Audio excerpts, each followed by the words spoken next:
are welcomed to participate as exhibitors. There will also be international conferences, tertiary education summit, seminars, workshops, children's activities, and lots of fun. For more information on how to exhibit at Nibf 2023, please visit our website or contact our WhatsApp number.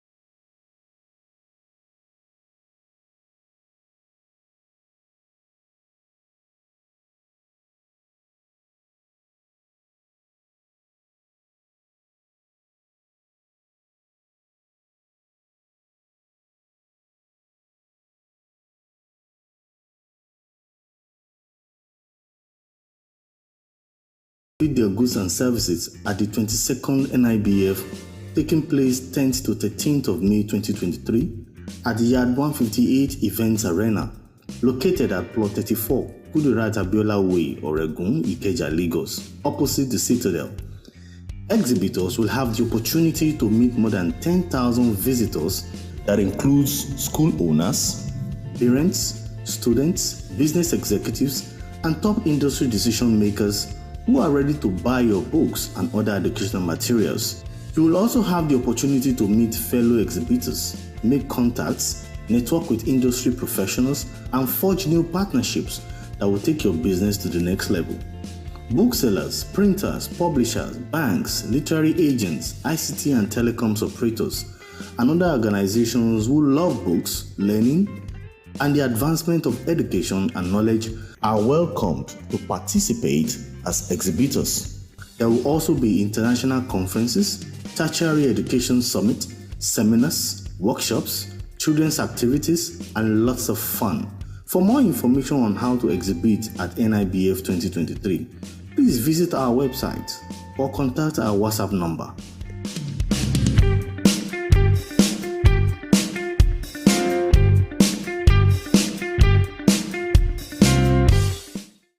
The Nigerian International Book Fair, Nibf 2023, is calling on all stakeholders in the book, knowledge, and education sectors to come and exhibit their goods and services at the 22nd Nibf taking place 10th to 13th of May 2023 at the Yard 158 Events Arena located at Plot 34, Kudirat Abiola Way, Oregun, Ikeja, Lagos, opposite the Citadel. Exhibitors will have the opportunity to meet more than 10,000 visitors that includes school owners, parents, students, business executives, and top industry decision makers who are ready to buy your books and other educational materials. You will also have the opportunity to meet fellow exhibitors, make contacts, network with industry professionals, and forge new partnerships that will take your business to the next level. Booksellers, printers, publishers, banks, literary agents, ICT and telecoms operators, and other organizations who love books, learning, and the advancement of education and knowledge are welcomed to participate as exhibitors. There will also be international conferences, tertiary education summit, seminars, workshops, children's activities, and lots of fun. For more information on how to exhibit at Nibf 2023, please visit our website or contact our WhatsApp number.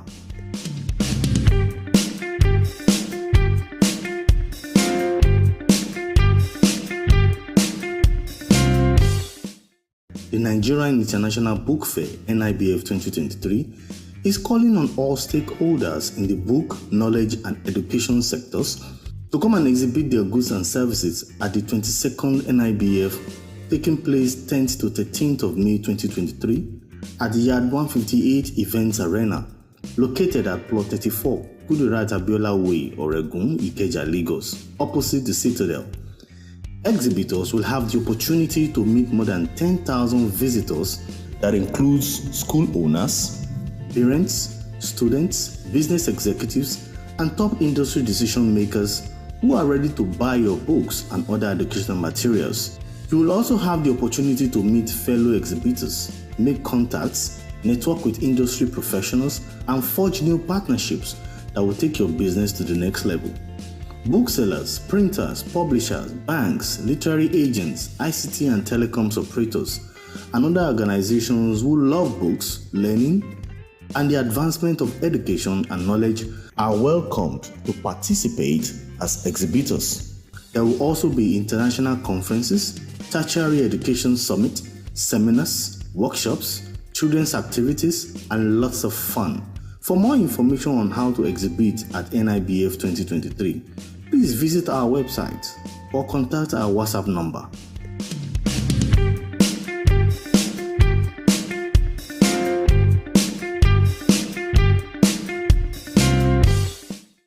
The Nigerian International Book Fair, NIBF 2023, is calling on all stakeholders in the book, knowledge, and education sectors to come and exhibit their goods and services at the 22nd NIBF, taking place 10th to 13th of May 2023 at the Yard 158 Events Arena, located at Plot 34, Kudirat Abiola Way, Oregun, Ikeja, Lagos, opposite the Citadel.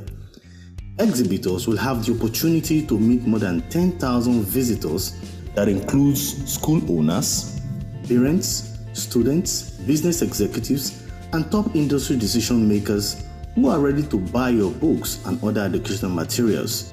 You will also have the opportunity to meet fellow exhibitors, make contacts, network with industry professionals, and forge new partnerships that will take your business to the next level. Booksellers, printers, publishers, banks, literary agents, ICT and telecoms operators, and other organizations who love books, learning, and the advancement of education and knowledge are welcomed to participate as exhibitors. There will also be international conferences, tertiary education summit, seminars, workshops, children's activities, and lots of fun.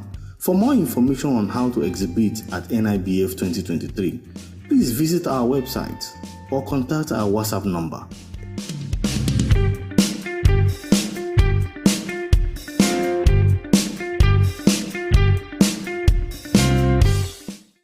The Nigerian International Book Fair, NIBF 2023, is calling on all stakeholders in the book, knowledge, and education sectors to come and exhibit their goods and services at the 22nd NIBF, taking place 10th to 13th of May 2023 at the Yard 158 Events Arena, located at Plot 34, Kudirat Abiola Way, Oregun, Ikeja, Lagos, opposite the Citadel.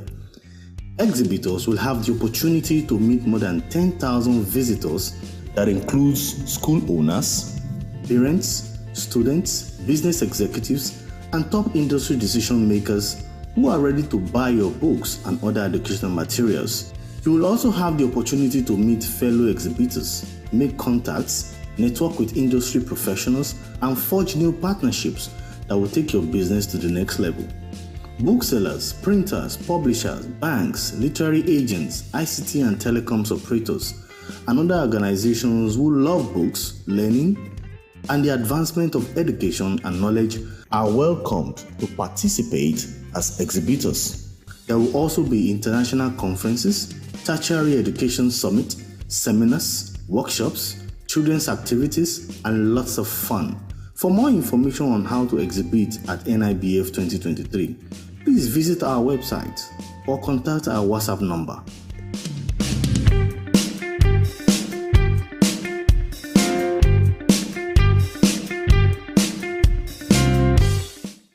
The Nigerian International Book Fair, NIBF 2023, is calling on all stakeholders in the book, knowledge, and education sectors to come and exhibit their goods and services at the 22nd NIBF, taking place 10th to 13th of May 2023 at the Yard 158 Events Arena, located at Plot 34, Kudirat Abiola Way, Oregun, Ikeja, Lagos, opposite the Citadel. Exhibitors will have the opportunity to meet more than 10,000 visitors that includes school. I'd just like to say that if you can come close, I'm only safe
Fuck. Oh, my fault. You upgrade in my soul, fuck with you the long way. I'll be yours forever and a day. I'll be yours forever and a day. Fuck with you the long way. Fuck with you the long way.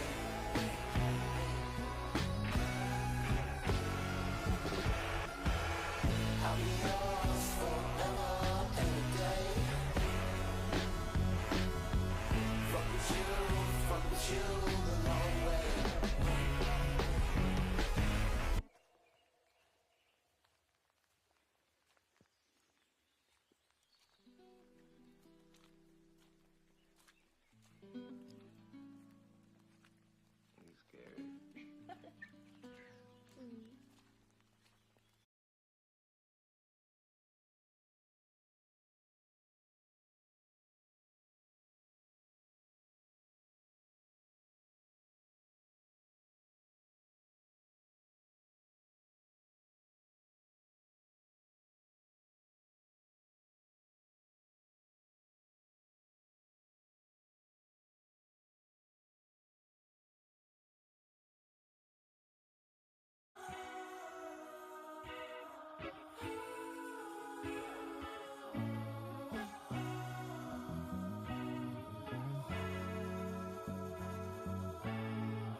Baby, I fucking got too deep. Fucking got too deep. Baby, I know this love ain't cheap. Fucking got too deep. You wonder why I'm staring out in space. Early in the morning, girl, you told me that you late. I felt like that ain't heavy on my plate. I'm praying while I play out 700 different fates. Grasping, the honeymoon was monk fruit. Now in the flash, life laughs when it punks you. Mind keep on looping, I keep replaying one move. Pull out, pull out, pull out. Pull out, pull out, pull out. Baby, I fucking got too deep. Too deep, too deep. Fucking got too deep. Baby, I know this love ain't cheap. Spin it all, spin it all. Pull out, pull out. Price might be too steep. Pull out, Baby, I fucking got too deep. pull out, pull out. Price might be too steep. Baby, I know this love ain't cheap. Yeah. Pull out, Gang was strong enough. pull out. Gang was strong enough. Baby, I fucking got too deep. Fucking got too deep. Pull out, Slow at me weak. Put made me rethink. Ooh. Baby, pull out, fucking got too deep. pull out, pull out. Pull out, pull out, pull out.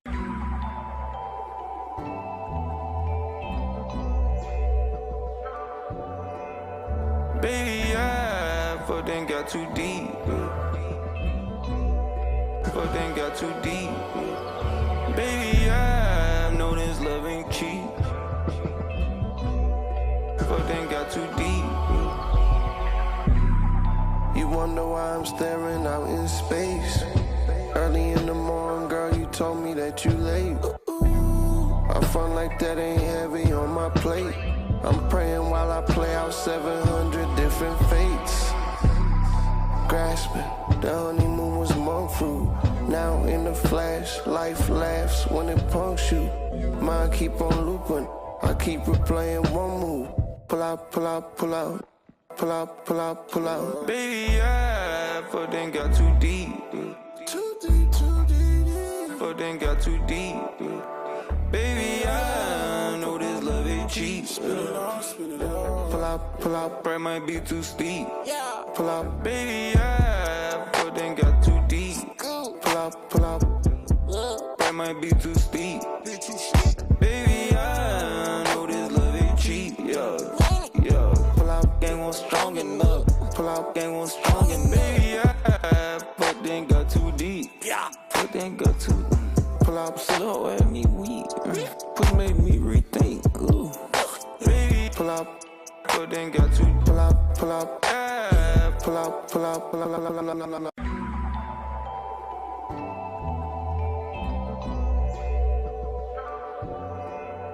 Baby, I but then got too deep.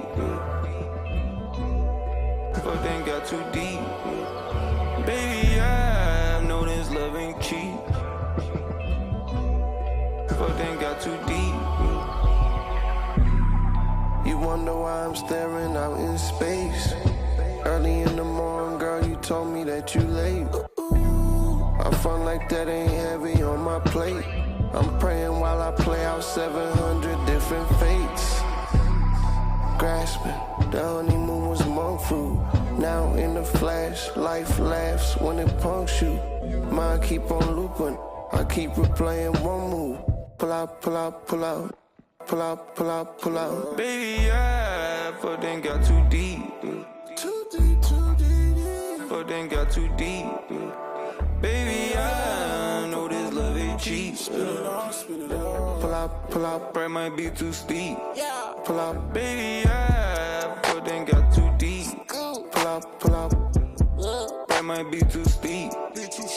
Baby, I know this love ain't cheap. Yeah, yeah. Pull out, Gang was strong enough. pull out, Gang was strong enough. Baby, I but then got too deep. But then got too pull out, slow at me weak. Put made me rethink. Ooh. Baby, pull out, but then got too pull out, pull out, deep. pull out, pull out, pull out.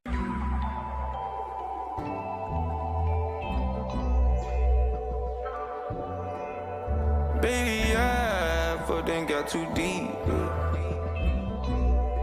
But then got too deep. Baby, I know this love ain't cheap. But then got too deep. You wonder why I'm staring out in space.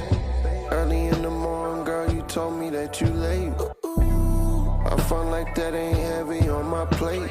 I'm praying while I play out 700 different fates. Grasp.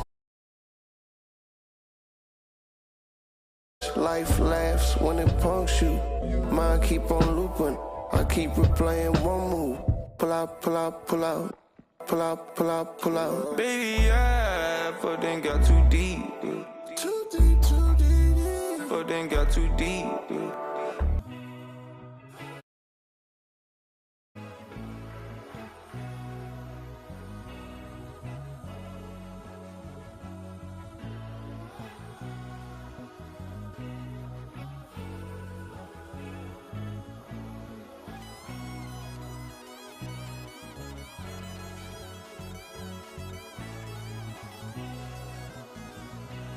Fuck. Oh, my fault. You upgrade in my soul, fuck with you the long way. I'll be yours forever and a day. I'll be yours forever and a day. Fuck with you the long way. Fuck with you the long way.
I'm doing things that I never done and saying things I ain't said yet. And with you, baby, I become someone that I ain't met yet. Tell me what you're feeling when you funk me. I can tell you mean it when you're listening. And I'm maneuvering on my young shit. Ain't much I could do to your seduction, baby. Put your gushy on me. Stay for a while, get faded. Sit right in my face. Cause even rich niggas gotta eat. Even rich niggas gotta eat. You can feel the hunger in the street. The hustle get colder in the winter. I just need something I can free. Even rich niggas gotta eat. You can feel the hunger in the street. The hustle get colder in the winter. I just need something I can. Girl, I hope I make new mistakes. Don't wanna fall into my old shit. And with you, I can find a way. We fell in love on a road trip. Tell me what you're feeling when you funk me. I can tell you mean it when you're listening. And I'm maneuvering on my young shit. Ain't much I could do to your seduction, baby. Put your gushy on me. Stay for a while, get faded. Sit right in my face. Cause even rich niggas gotta eat. Even rich niggas gotta eat. You can feel the hunger in the streets. The hustle get colder in the winter. I just need something I can free.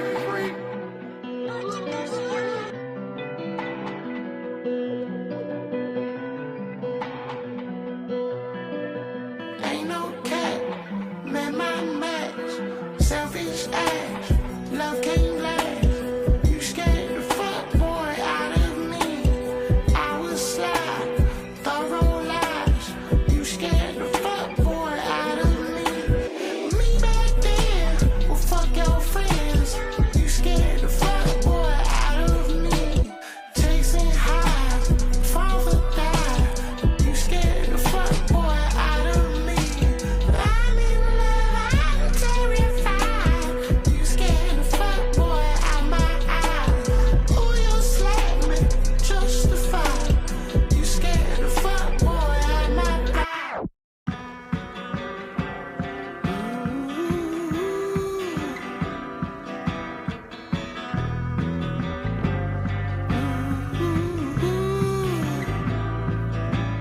Yeah, I'm doing things that I never done and saying things I ain't said yet. And with you, baby, I become someone that I ain't met yet. Tell me what you're feeling when you funk me. I can tell you mean it when you're listening. And I'm maneuvering on my young shit. Ain't much I could do to your seduction, baby. Put your gushy on me. Stay for a while, get faded. Sit right in my face. Cause even rich niggas gotta eat. Even rich niggas gotta eat. You can feel the hunger in the street. The hustle get colder in the winter. I just need something I can free. Even rich niggas gotta eat. You can feel the hunger in the street. The hustle get colder in the winter. I just need something I can. Girl, I hope I make new mistakes. Don't wanna fall into my old shit. And with you, I can find a way. We fell in love on a road trip. Tell me what you're feeling when you funk me. I can tell you mean it when you're listening. And I'm maneuvering on my young shit. Ain't much I could do to your seduction, baby. Put your gushy on me. Stay for a while, get faded. Sit right in my face. Cause even rich niggas gotta eat. Even rich niggas gotta eat. You can feel the hunger in the streets. The hustle get colder in the winter. I just need something I can free.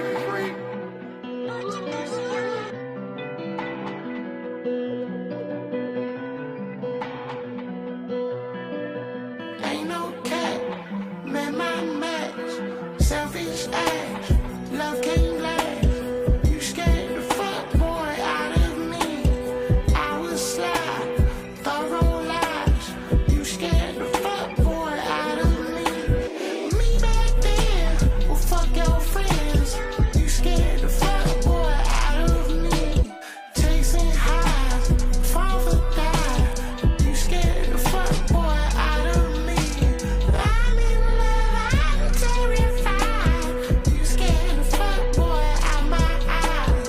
Ooh, you slap me, justified. You scared the fuck boy out my eyes.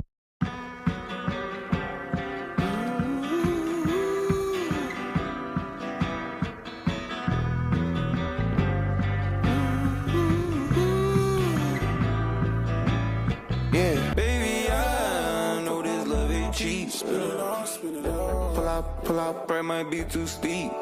pull up, Baby, I put then got too deep. pull up. Price might be too steep. Baby, I know this love ain't cheap. Yeah. Pull up, Gang won't strong enough. pull up, Gang won't strong enough. Baby, I put then got too deep. Put then got too deep. pull up, Slow at me weak. Put made me rethink. Ooh. Baby, pull up, put then got too pull up, pull up, ah. pull up, pull up, pull up.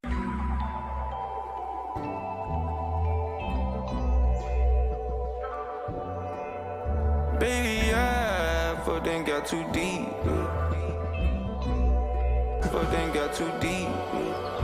Baby, I know this love ain't cheap. Put then got too deep. You wonder why I'm staring out in space. Early in the morning, girl, you told me that you late. I fun like that ain't heavy on my plate. I'm praying while I play out 700 different fates. Grasping, the honeymoon was monk fruit. Now in the flash, life laughs when it punks you. Mine keep on looping, I keep replaying one move. Pull out, pull out, pull out. Pull out, pull out, pull out. Baby, I put then got too deep.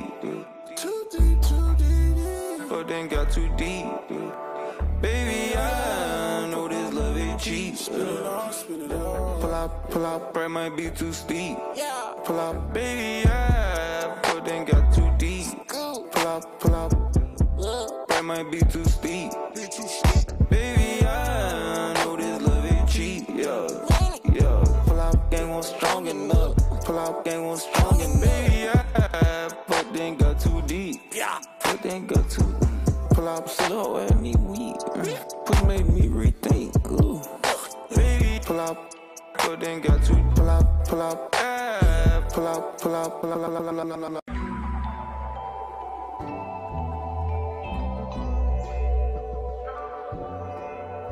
Baby, I put then got too deep.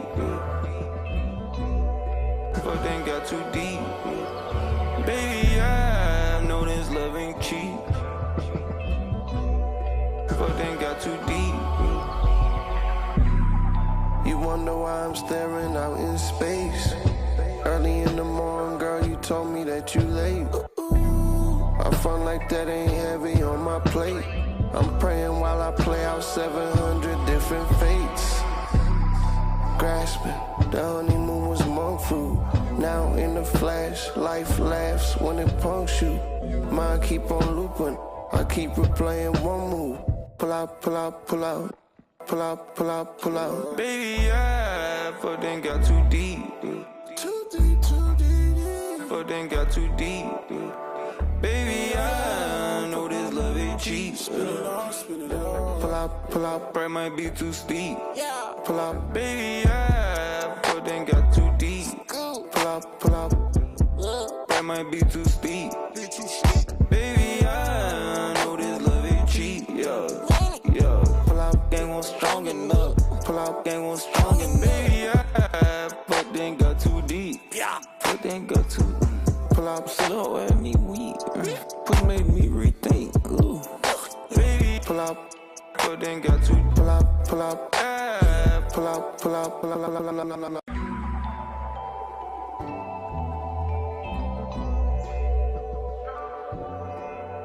Baby, I but then got too deep. But then got too deep. Baby, I know this love ain't cheap. But then got too deep.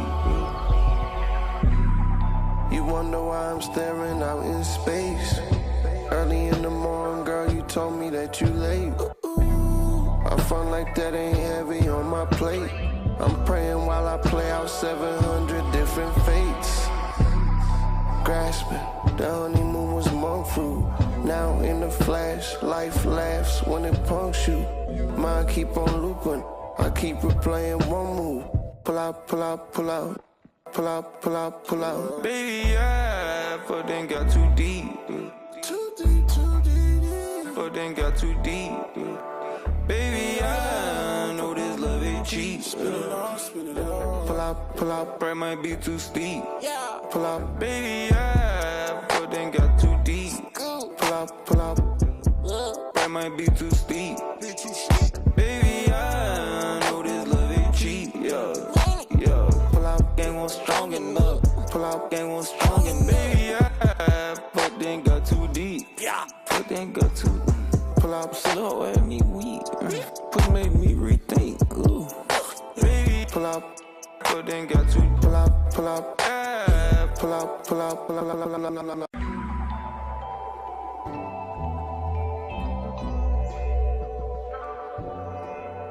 Baby, I but then got too deep.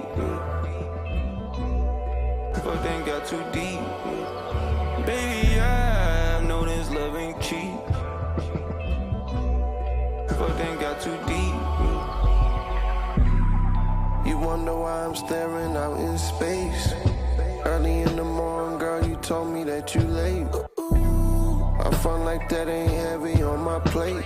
I'm praying while I play out 700 different fates. Grasping, the honeymoon was monk fruit. Now in the flash, life laughs when it punks you. Mind keep on looping, I keep replaying one move. Pull out, pull out, pull out. Pull out, pull out, pull out. Baby, I but then got too deep. Too deep, too deep. But then got too deep.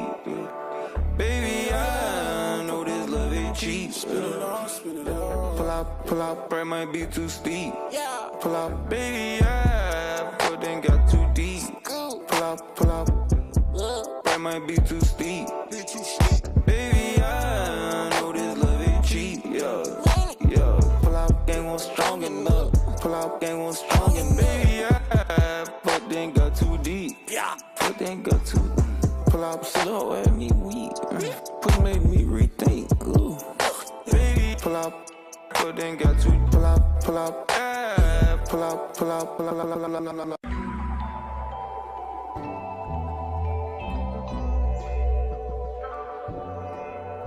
Baby, I but then got too deep. But then got too deep. Baby, I know this love ain't cheap. But then got too deep. You wonder why I'm staring out in space. Early in the morning, girl, you told me that you late. I felt like that ain't heavy on my plate. I'm praying while I play out 700 different fates. Grasping, the honeymoon was monk fruit. Now in the flash, life laughs when it punks you. Mind keep on looping, I keep replaying one move. Pull out, pull out, pull out. Pull out, pull out, pull out. Baby, I but then got too deep. Too deep, too deep. But then got too deep.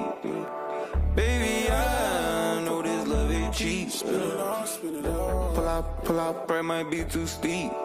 pull out, Baby, I but then got too deep. That might be too steep. Baby, I know this love ain't cheap. Yeah. Pull up, gang was strong enough. Pull up, gang was strong enough. Baby, I but then got too deep. But then got too pull up slow at me weak. Put made me rethink. Ooh. Baby, pull up, but then got too pull up, pull up, pull up, pull up, pull up.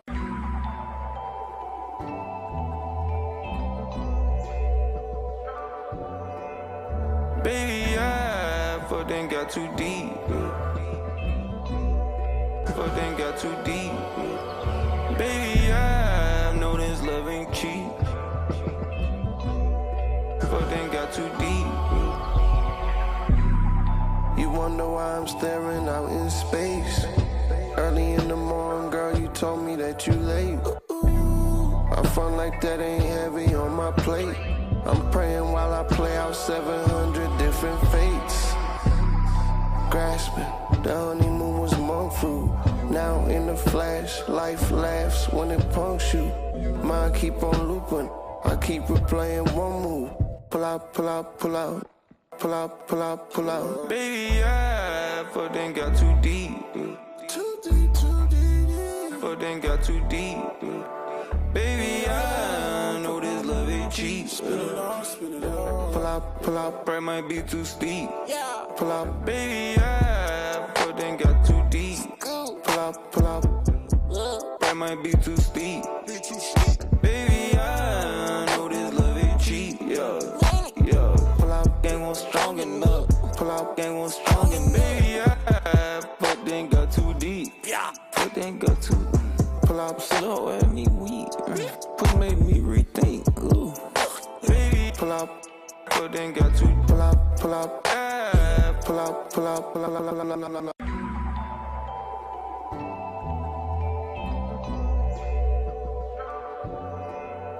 Baby, but then got too deep. But then got too deep. Baby, I know this love ain't cheap. But then got too deep. You wonder why I'm staring out in space. Early in the morning, girl, you told me that you late. I feel like that ain't heavy on my plate. I'm praying while I play out 700 different fates. Grasping, the honeymoon was monk fruit. Now in the flash, life laughs when it punks you. Mind keep on looping, I keep replaying one move. Pull out, pull out, pull out. Pull out, pull out, pull out. Baby, but then got too deep. Too deep, too deep. But then got too deep. Baby, I know this love ain't cheap. Pull out, that might be too steep. Pull out, baby, but then got too deep. Pull out, that might be too steep. Baby, I know this love ain't cheap. Yeah. Pull out, gang was strong enough. Pull out, gang was strong enough. Baby, but then got too deep. But then got too pull out slow at me weak. Put made me rethink. Ooh. Baby, pull out, but then got too pull out, pull out, pull out, pull out, pull out.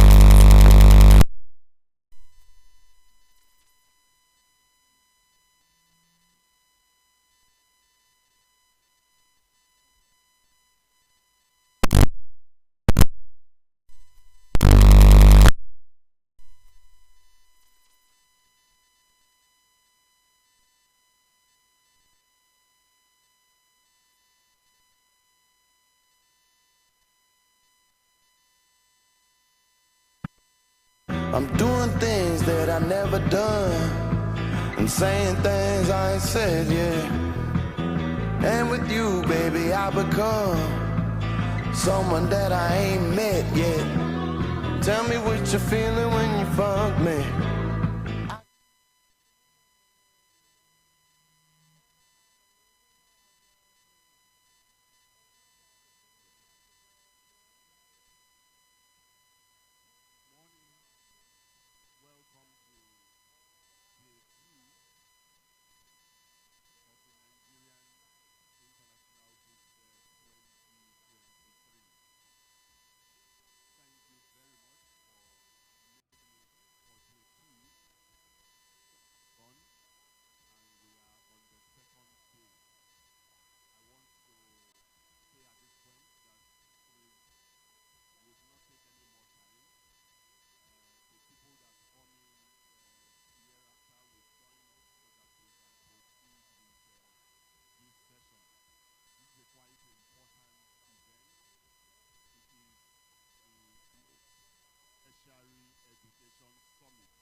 Discuss issues around the university, the area we call the gown.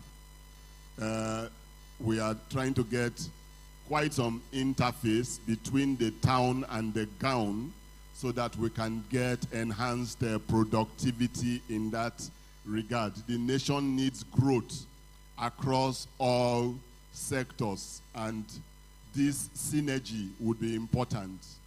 But to get the synergy right would mean that we must get the system working at optimal capacity. And that's what we have come to do today. So I want to thank us for coming.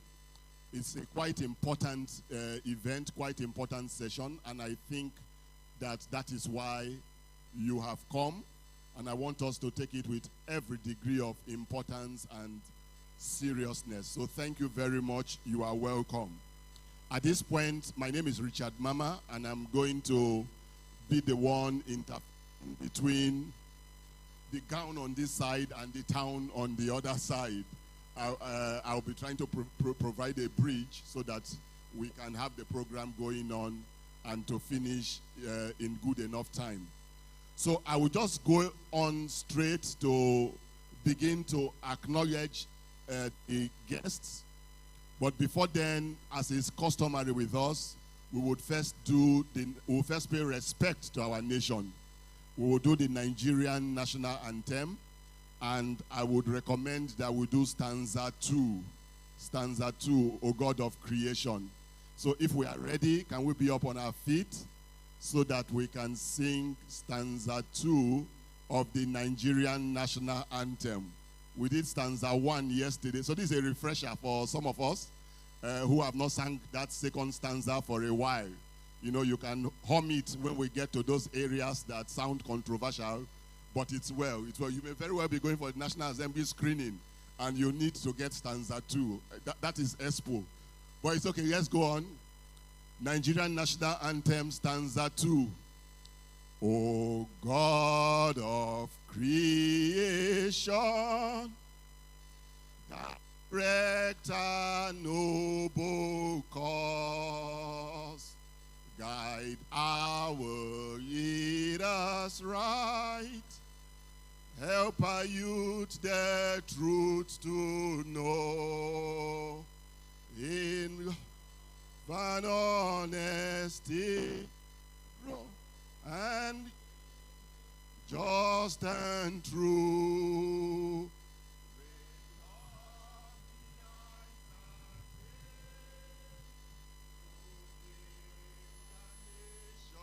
Yeah. Peace and justice shall reign. Thank you so very much. You may be seated. Thank you for honoring Nigeria. We will continue building that nation. Thank you.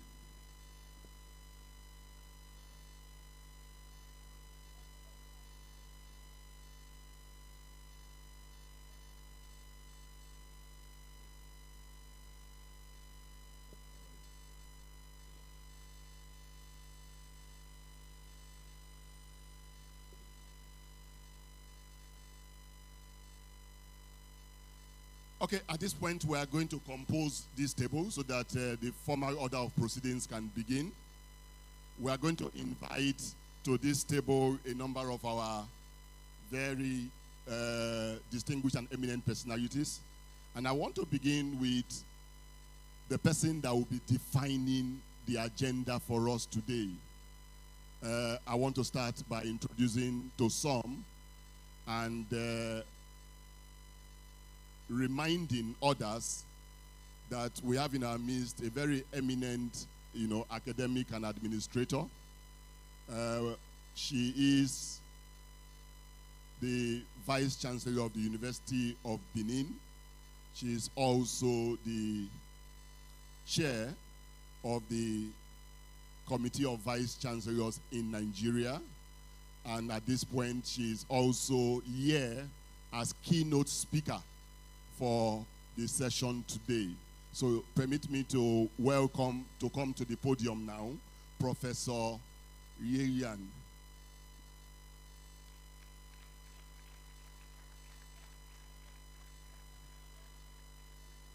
Are we still clapping? Don't stop, don't stop, don't stop.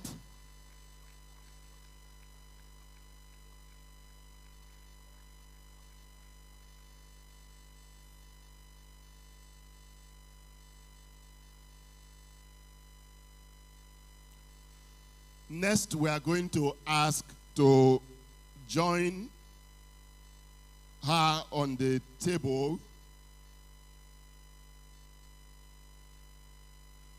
our host for today's event. I want to respectfully invite the President of the Booksellers Association of Nigeria and Chairman of the Nigerian Book Fair Trust, Mr. Dare Oluwatuyi.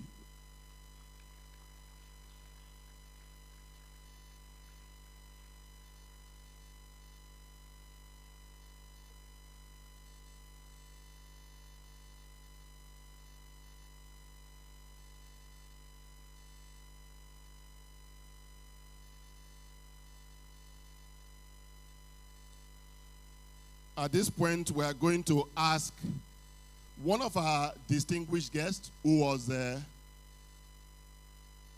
is with us in the house, representing the Executive Secretary of the Universal Basic Education Commission, in the person of Dr. Isiaka Koyawoye. Please join us on the table, sir. You are welcome, sir. We're expecting the Vice Chancellor of the University of Lagos, Professor Ogunshoya, who is our host for this session. So we will be waiting for her to join us in the course of the session. But we also have here representing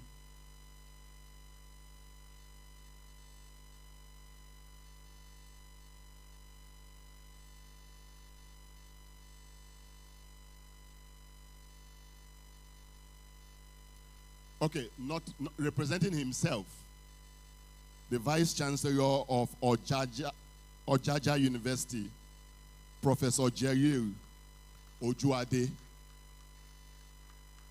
You are welcome, sir.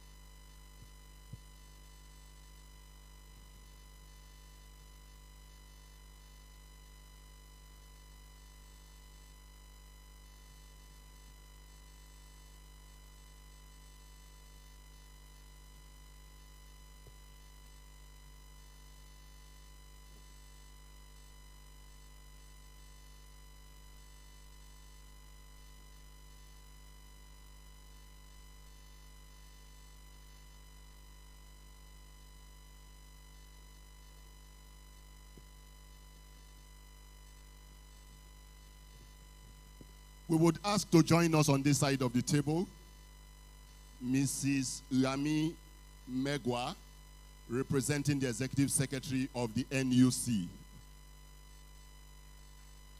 You are welcome, madam. Could you just come up this way?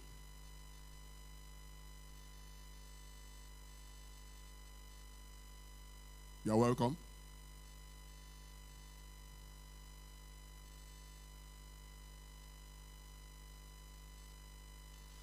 All right, we're going to proceed. I'm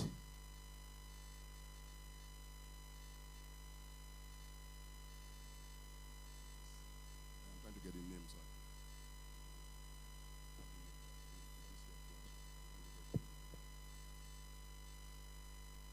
All right, one more representative of this time of the Vice Chancellor of the Lagos State University, Dr. E.L. Adebayo, representing the VC of the Lagos State University. You are welcome, sir.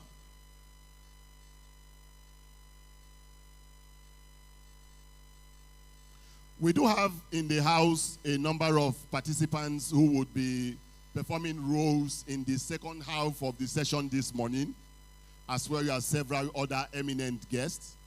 One of the resource persons for the second half of the session is Dr. Promise Adieye, who is representing the Vice Chancellor of Mountain Top University. Dr. Adieye, can we recognize you even where you are seated? All right, you're welcome, sir. Thank you very much. All right, we also have Professor Akinlabi, who is the rector of Oyo, I think it's Oyo State. So let me just get it right.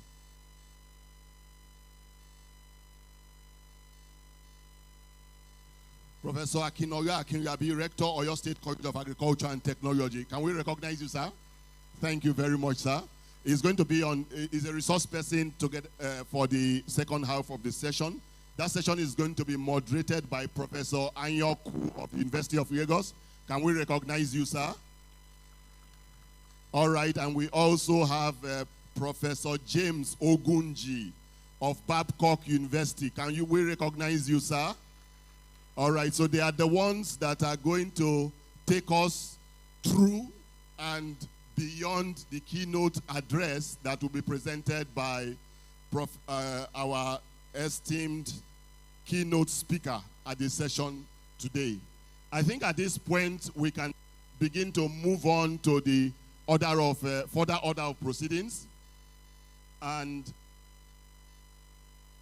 I would want to ask that the chairman of the Nigerian Book Fair Trust prepares to come forward to give us his welcome address.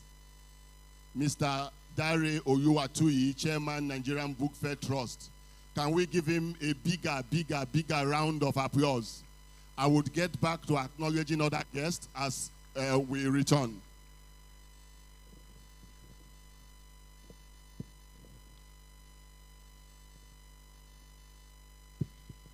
Good morning, ladies and gentlemen.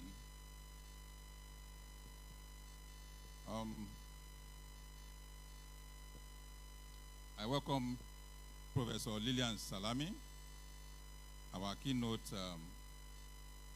speaker for today. Madam has been with us since yesterday. In fact, she arrived 2 days ago. Thank you, ma'am, for coming. I recognize our Vice Chancellor from Ojaja University. Thank you, sir, for coming. Dr. Isiaka Kolawole, representing the Executive Secretary of Universal Basic Education.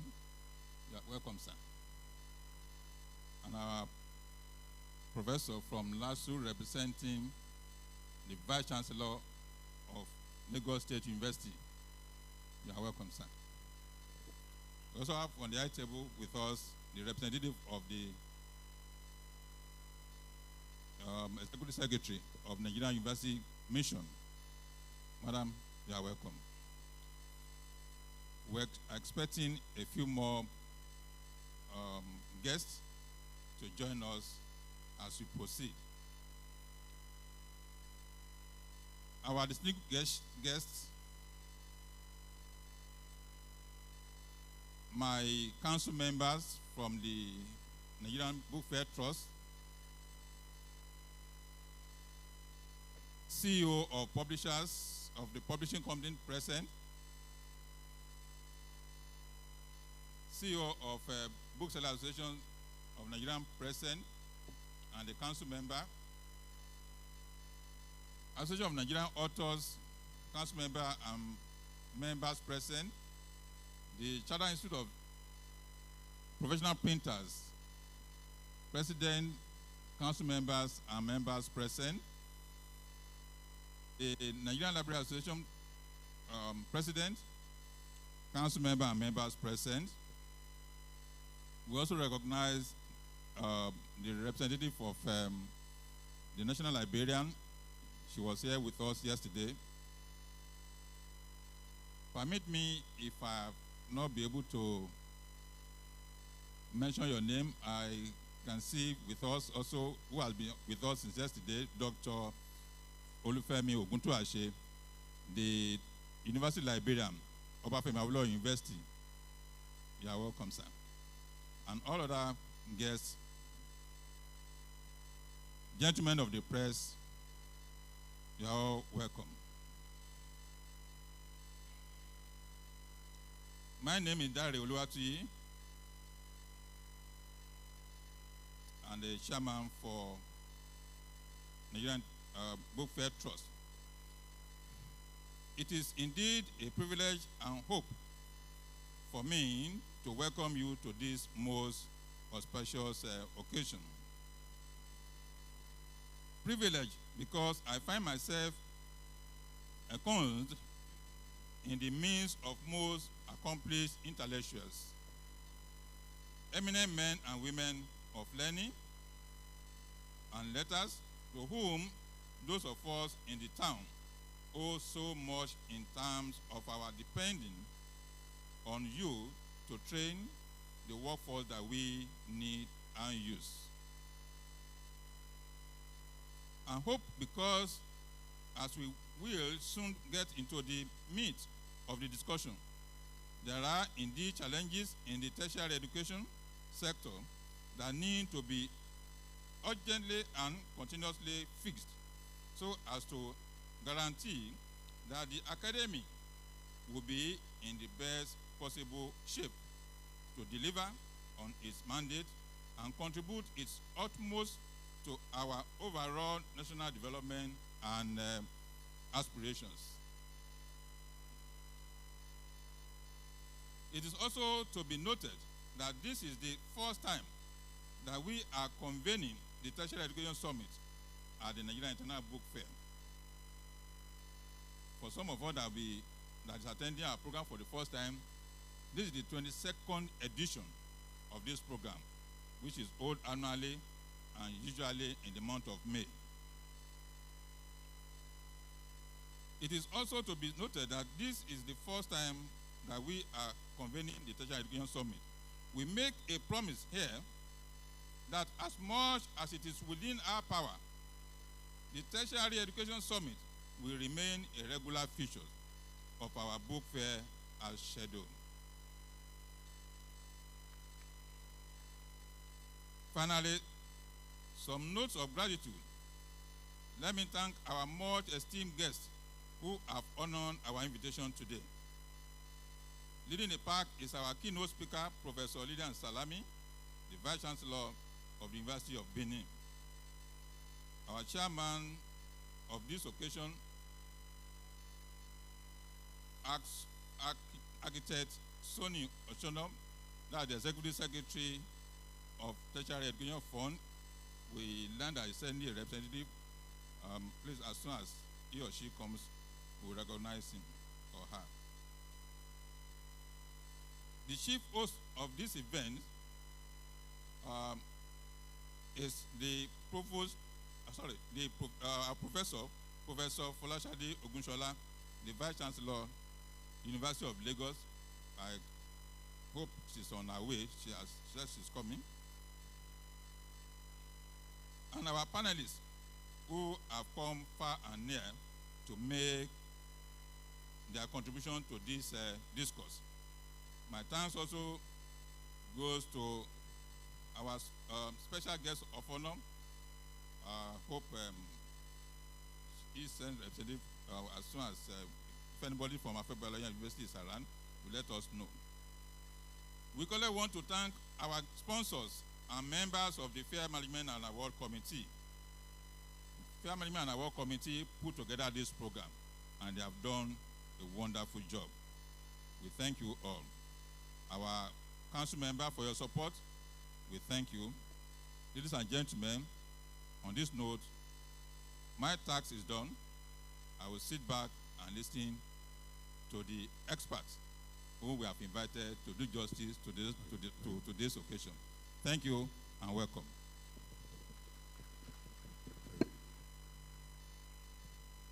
Thank you very much. And at this point, we would continue with the order of proceedings. Let me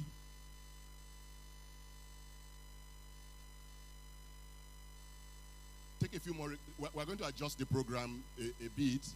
As you may have noticed, one or two of our guests who are to make remarks are not in, but as soon as they come, we'll bring them up so that they would also be able to make their remarks as is appropriate.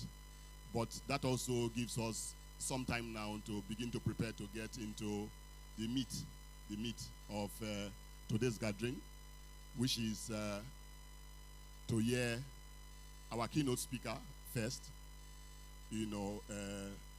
take us through what she thinks and believes are the central issues that need to be fixed in the tertiary education complex, in that sense. But before I do that, let me just acknowledge a number of the people and persons that are in the audience for us so that we can get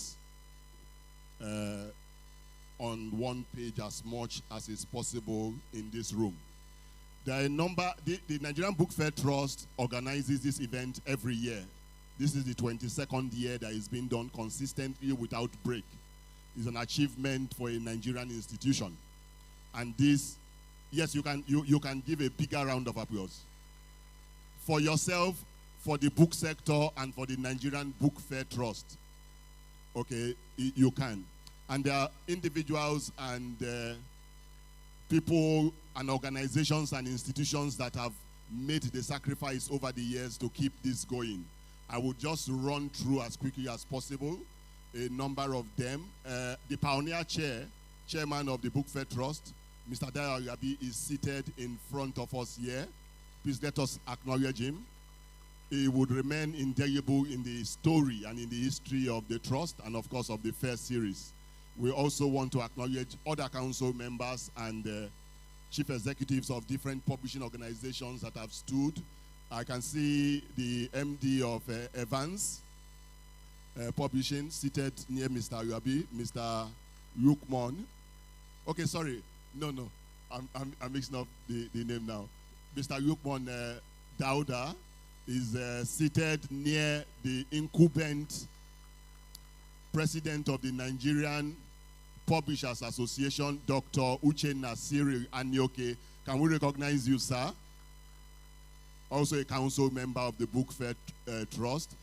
We can recognize the immediate past chairman of the Book Fair Trust, Mr. Adedapo Badega, Mr. Accessible, and Mr. Repronig. You will hear a lot from Repronig in the days, weeks, in the hours and months that come by. Repronig is doing quite a number of initiatives. I've been, listening to what is going on, and I think we're going to hear a lot in many respects from Repronig. Who else have I not acknowledged here? Mrs. Ogbonaya Joy Chris, Deputy Director Education, Resource Center, Abuja. Can we recognize you, madam? All right, you are welcome. We have our Baba Mosuro of the Booksellers fame. You are welcome, sir. We respect and honor you and your many years of service to this industry and this sector. I will come back to acknowledging a few more of the people after we have given chance to us to hear what we came to hear. The keynote address, by our very, very distinguished and eminent academic and administrator. Our keynote speaker for today is a tenured full professor. For those of us who are in the academics, we know what that is. She is the first female professor and first female dean of the Faculty of Education in the University of Benin. And she's also the immediate past Director General Chief Executive of the National Institute for Educational Planning and Administration. She holds a myriad of titles and holds memberships of several institutes and institutions. She has publications in excess of 85 referred articles and proceedings, and has served as editor, co-editor, and consulting editor to many journals nationally and internationally. She is an academic of repute, and she would come up shortly now to guide us on what needs to be done to take the Nigerian university system to the next dimension. Ladies and gentlemen, I want to welcome, to give the keynote address, the Vice Chancellor of the University of Benin and Chair of the Committee of Vice Chancellors. You are welcome, ma.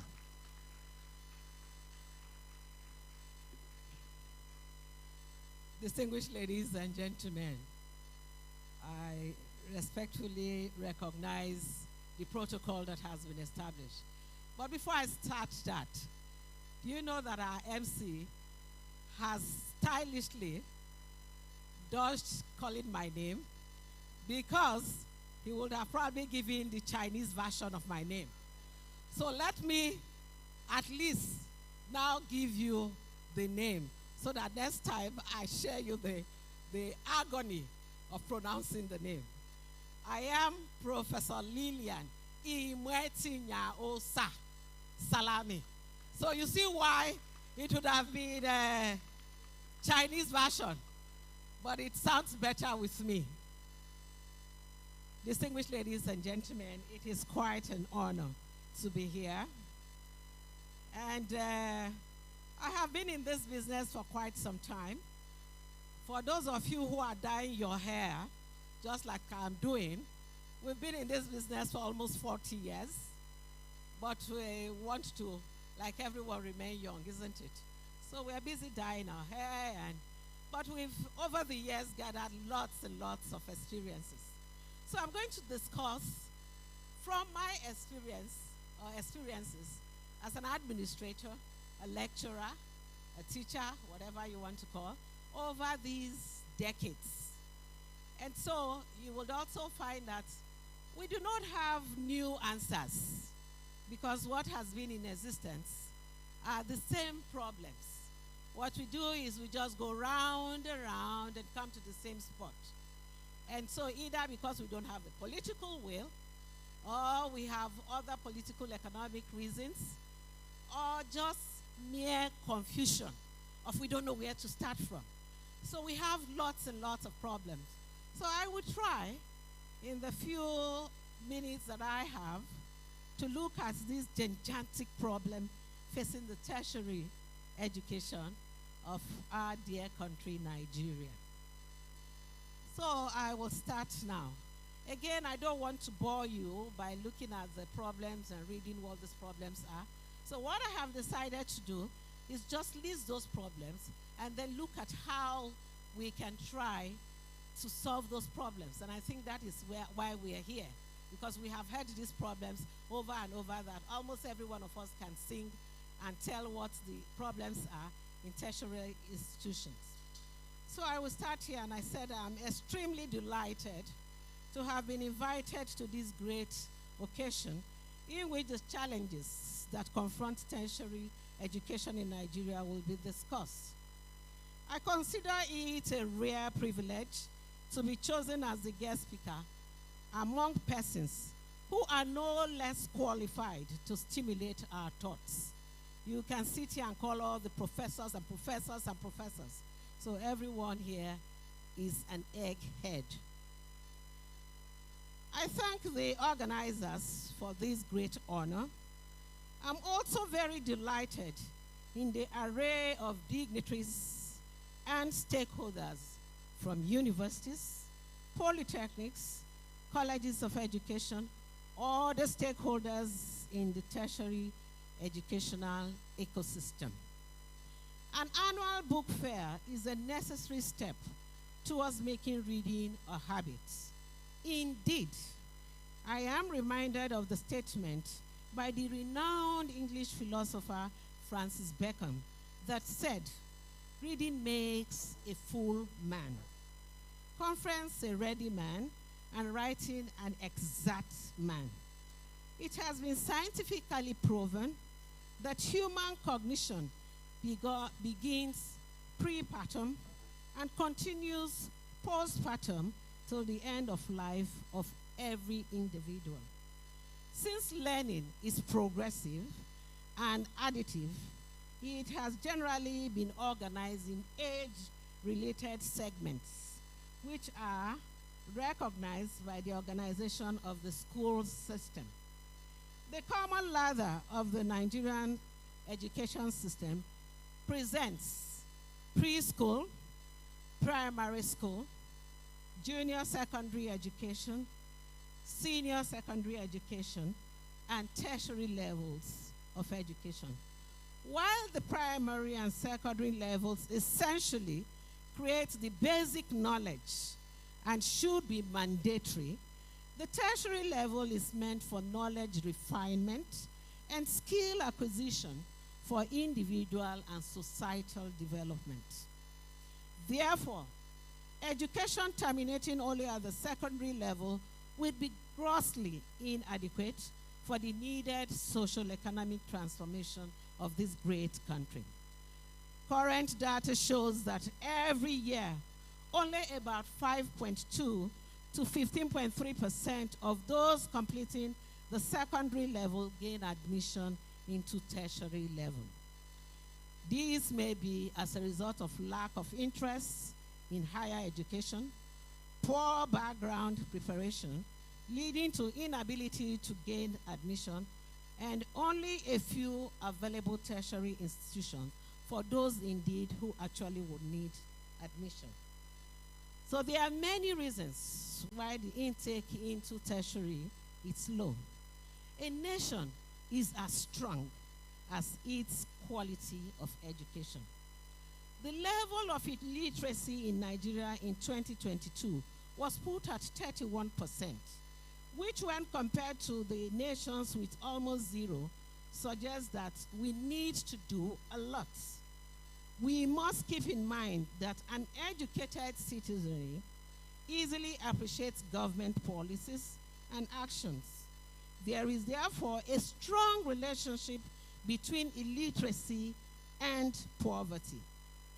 The complexities of the tertiary education sector in Nigeria has become enormous and worrisome to every true living Nigerian. In recent times, efforts at resolving these crises do not seem to have yielded the desired outcomes as a result of all the complex socio-political and social economic factors.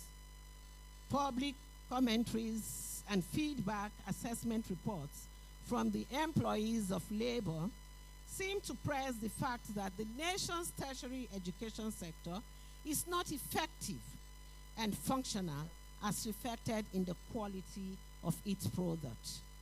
In this presentation, the issues to be addressed are as follows: the essence of education generally, the essence of tertiary education, the complexity of tertiary education in Nigeria, some consequences, ideas, and of course the concluding notes.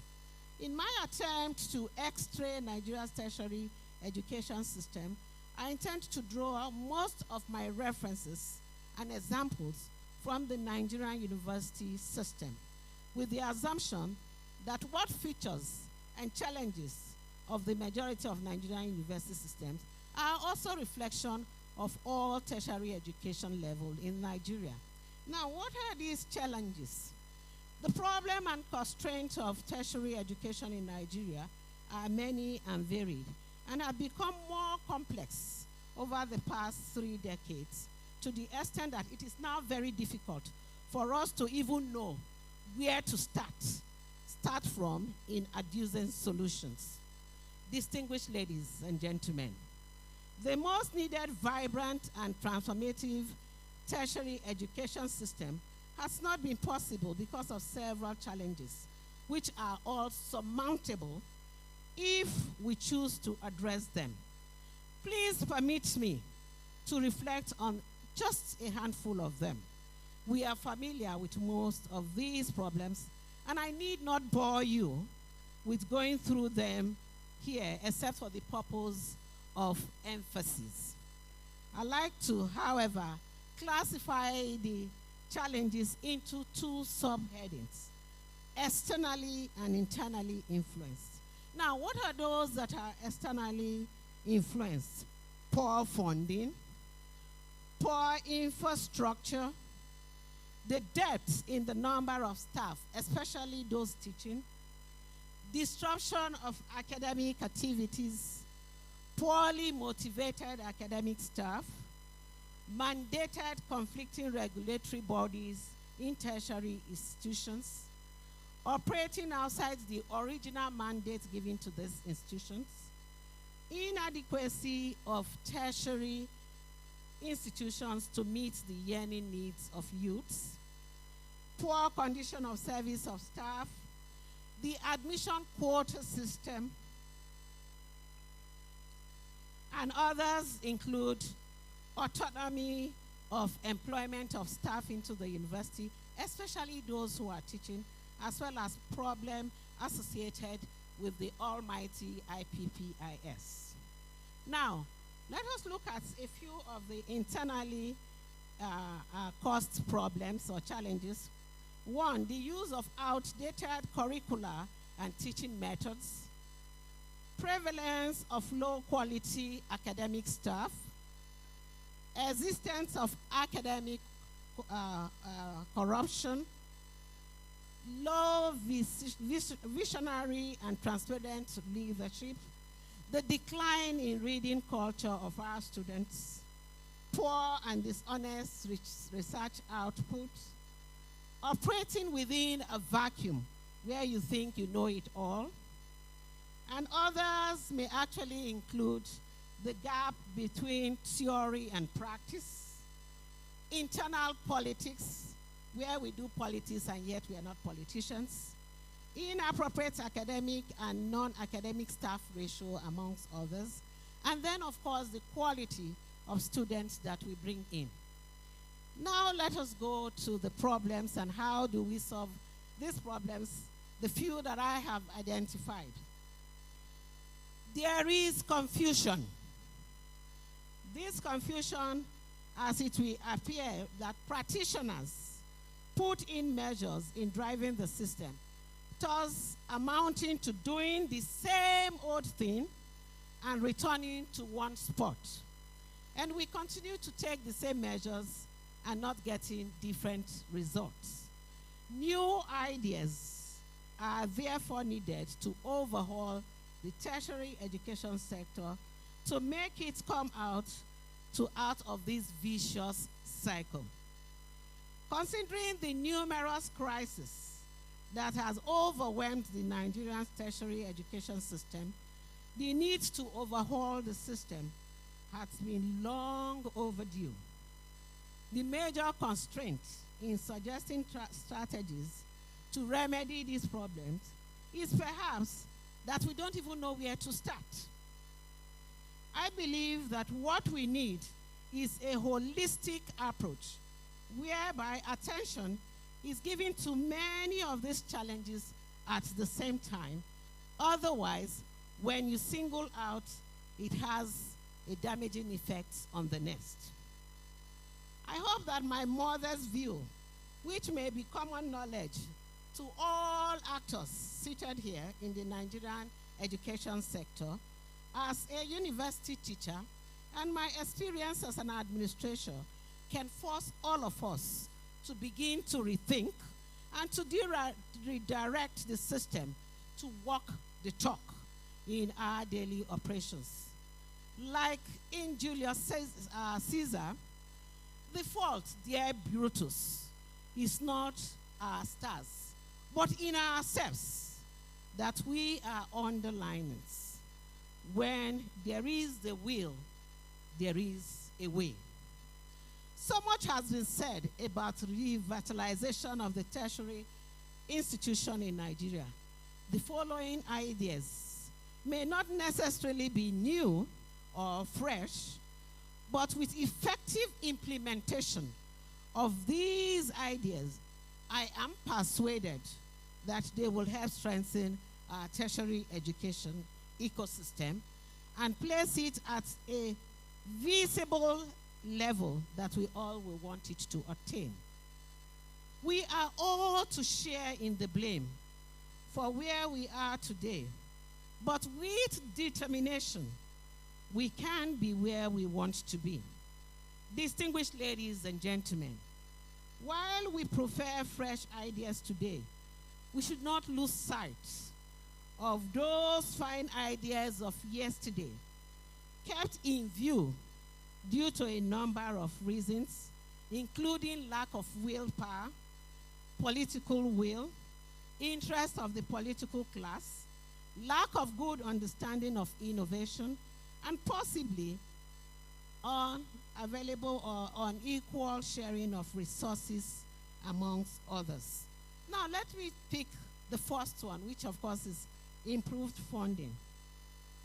That funding is very crucial for the operation of a vibrant tertiary education ecosystem need not be emphasized. The federal government can no longer solely fund tertiary education. The interventions through TED Fund and then the Education Trust Fund that was there had been helpful, but these are still grossly inadequate. Education has been allotted 8.2% in our 2023 budget, while in a country like Ghana, it is 12.9. In South Africa, it is 18.4.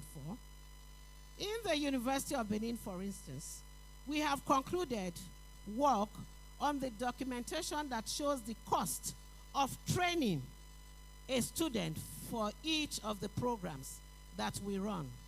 Whereas it takes 3 million to train a medical student per session of 9 academic months, a medical student pays just 240 over the 6 years of training. Interestingly, this amount is far less than what is paid per term in some of the students who go to privately owned secondary school. So in 6 years, the medical student pays 240, whereas some of us pay as much as 380 per term for children in creches in the same country. The fresh, reasonable charges must be paid by students. For those who get services, they must pay for services.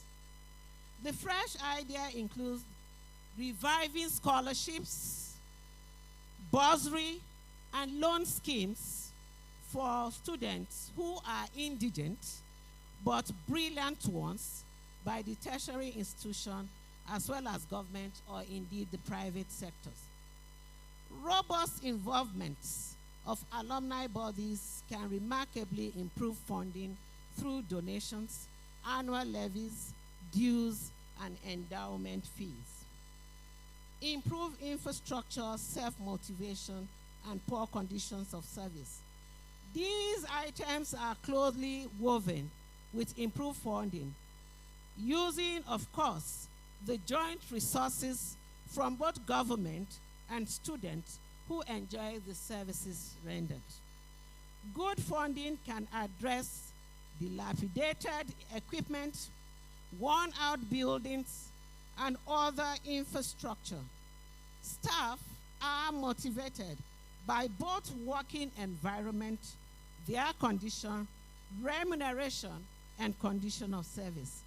These are all appropriated from the available funds.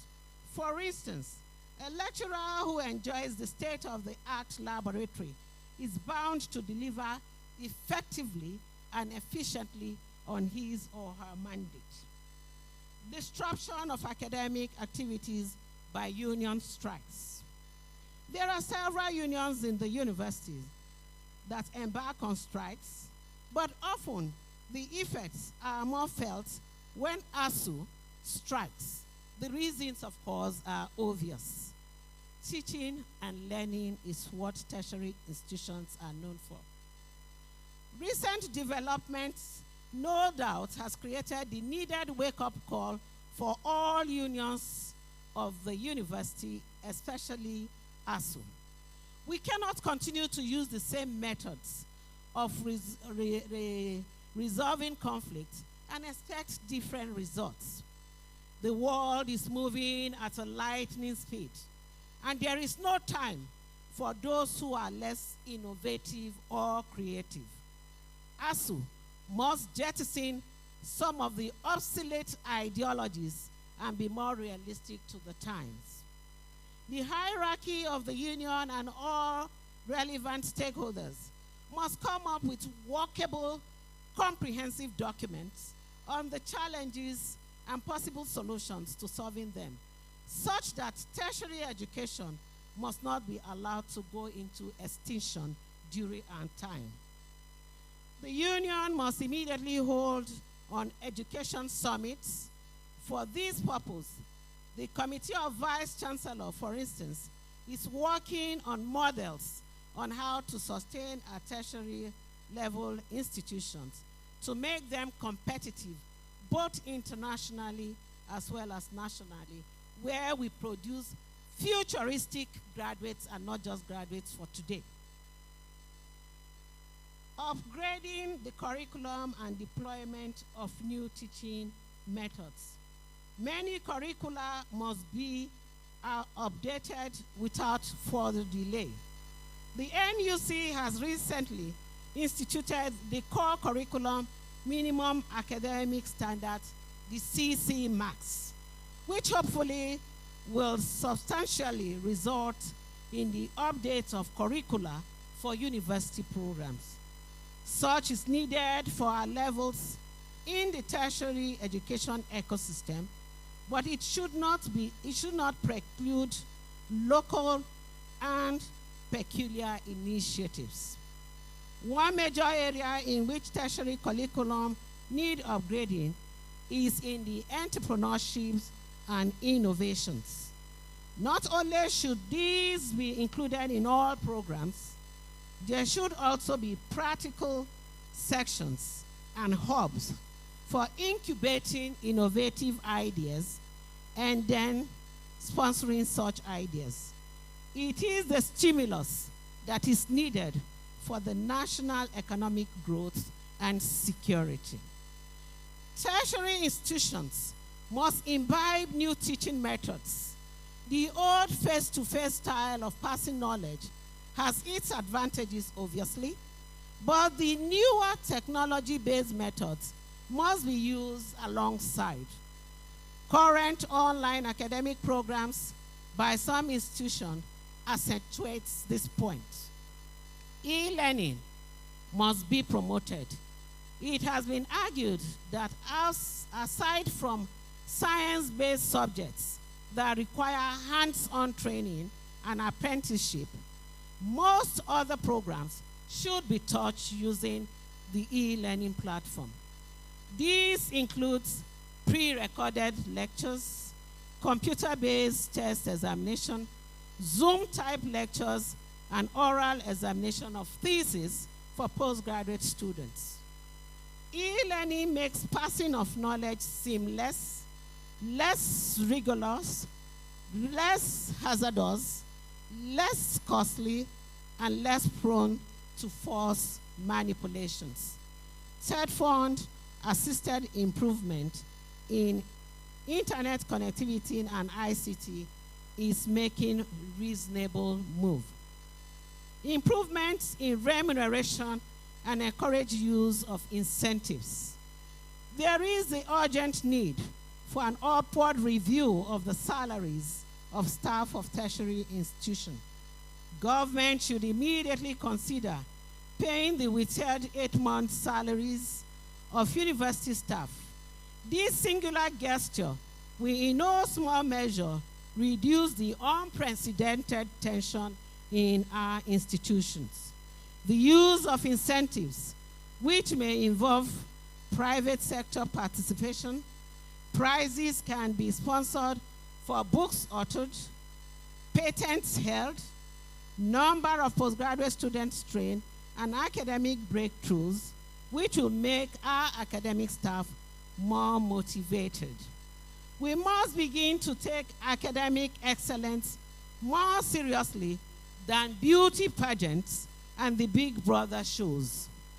The attitude of a nation towards education determines its readiness for advancement. Improvement in linkages and collaboration, interdepartmental, interfaculty, interinstitutional collaborations is extremely weak as we stand today and needs to be strengthened. There must be deliberate efforts to link with national and foreign tertiary institutions, research bodies, and companies. Collaboration and linkages boost cross-fertilization of ideas, improve institutional visibility in the global space, and reduce the cost of running institutions while enhancing funding. Such will expand the frontiers and reduce institutions operating in vacuums. Removal of duplicity in regulatory control. While professional bodies are important, the role of NUC and similar bodies should not be duplicated or supplanted. There must be harmonization of accreditation visits by the regulating agencies of government and the professional councils and boards. The current system is wasteful, unproductive, and unacceptable. Refocusing on mandates. I am not too sure it is a fresh idea that tertiary should focus on their mandates. Institutions do not have to run all programs to be relevant. The focus, for instance, of a University of Agric should be on agriculture and nothing but agriculture. Similarly, a polytechnic should be recognized for certain areas of technology and skills. Medical universities should focus on medical sciences. The season of starting programs that institutions are ill-prepared for should be over. We must courageously do away with amorphous, amoebic, and shapeless systems. Re-engineering the IPPIS. A lot has been discussed for and against IPPIS, but I will be limited to how the inefficiency of the scheme has helped to perpetuate indiscipline, truancy, laziness, lack of commitment, and dedication, amongst others, in tertiary institutions. In the immediate past, when salaries were paid by institutional administration, although not proof of problems, but staff members were very weary of their salaries being stopped due to indiscipline. But with IPPIS, staff now boast and say to themselves that they are untouchable. As actions by management, salaries cannot be stopped or pro rata, even when such has been communicated to IPPIS.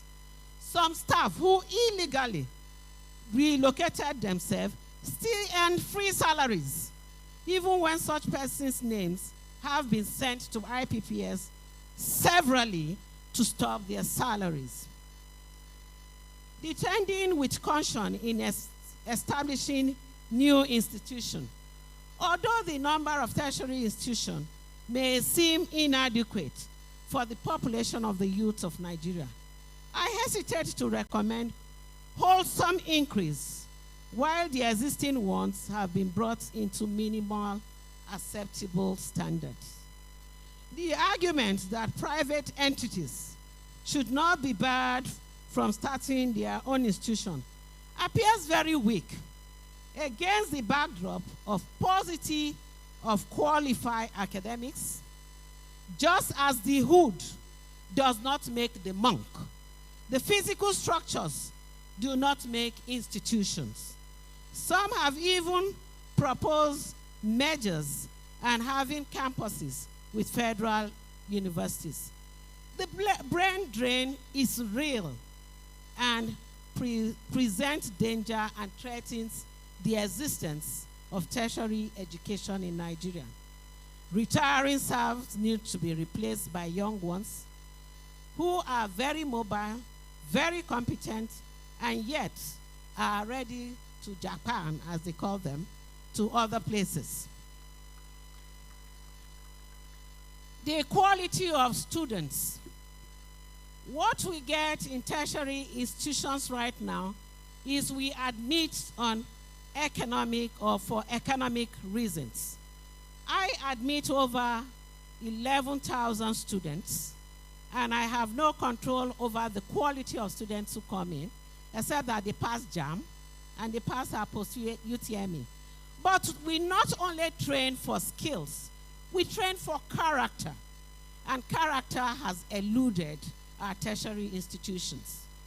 If institutions are allowed to admit according to their capacity in terms of resources, and then have face-to-face screening of these students, we may have less of hooliganism in our tertiary institution. Distinguished ladies and gentlemen, let me quickly give you my recommendation as an administrator, a seasoned lecturer of the University of Benin, that these recommendations are not fully based on my discussion only, but largely based on my experiences as an administrator. Therefore, there is the need to exploit the non-budgetary government window. I will give you a quick example. The University of Benin has almost 60,000 students. What we get, salaries are paid, overheads come to about 11 million a month. Electricity costs the cheapest 77 million a month, and somebody gives me 11 million. I have to make up the difference. Otherwise, my students will be in the dark. And University of Benin is known for the very shallow tolerance, where students will now go on aluta if they don't have lights for 2 hours. Therefore, we must begin to look at non-budgetary government windows, such as alumni, philanthropic organizations, international bodies, and all of such nature that can help to enhance the income flow of universities. We must begin to enact laws to institutionalize research and development to promote higher institution partnership with the private sector and relevant public institutions. I did mention at the last summit that I was opportune to school where organizations, companies will come to the university and say, this is what we need, and therefore tailor some of your students to meet our needs. And therefore there is the synergy and then the relationship between town and gown. Also, we must charge reasonable tuition for undergraduate programs, which have either to remain tuition free for so many years, indeed over the past 4 decades. We must decentralize tertiary admission as well as determination of what to teach. The grip of NUC and JAM over tertiary institution is not doing the system much good. We must urge tertiary education institutions to maintain international standards in their selection of academic staff to guarantee their quality and globalization. We must enact policies to moderate academic involvement in the internal politics of the institution, a situation which has made many senior academics to lose focus on their primary responsibility of teaching their students, but now take on the responsibility of polarizing the campuses. We must urge government and unions on campuses that they must do everything possible to avoid incessant strike, which has contributed to the dwindling drop in the worth of certificates awarded by our institution. We must bridge the gap between theory and practice. Apart from revitalizing our laboratories and workshops, all existing academic programs need to provide for students work experiences in the form of industrial attachment, internship, and teaching practice. We must redefine the nature, purpose, and benchmark for assessing and accepting academic publication in terms of social relevance, economic relevance, urge institutions to encourage problem-specific research endeavors so that they attract investors. We must review the curricula to make easy every academic program, especially that they must include entrepreneurial relevance for the purpose of helping the students develop some basic life support skills in the face of dwindling white-collar jobs. We must institute a more effective monitoring of the quality of teaching, learning, and examination. We must enhance the quality of administration in the university. The appointment of vice chancellors, rectors, provosts should not be politicized or up for the highest bidder.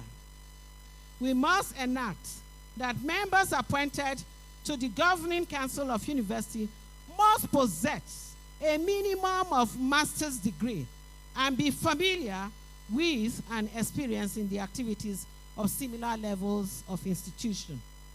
We must comply with the approved academic and non-teaching staff ratio instead of overwhelming the size of non-teaching staff that prevails on most of our institutions. We must engage massive deployment of internet and other facilities to our institution. We must encourage massive retraining and upgrading of teaching staff, both locally and internationally, to make them more competent in the partnership with industries. We must employ ways to regenerate reading and academic culture in both staff and students.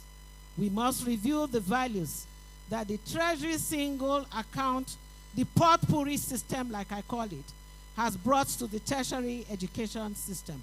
It has only succeeded in increasing bureaucracy. We must revitalize the institutions and upgrade the salaries and welfare packages of staff, especially academic staff, so as to attract world-class scholars. We need to internationalize our institution so that we do not operate in vacuum. We must reassess the proliferation of universities in the country so that we do not give licenses to glorify primary schools as tertiary institutions. We must institute a frontal fight against all education corruption and also in the administration of tertiary institutions in all ramifications. Distinguished ladies and gentlemen, I have attempted an appraisal of the Nigerian tertiary education sector by sharing with you a few of the challenges that are hindering its growth.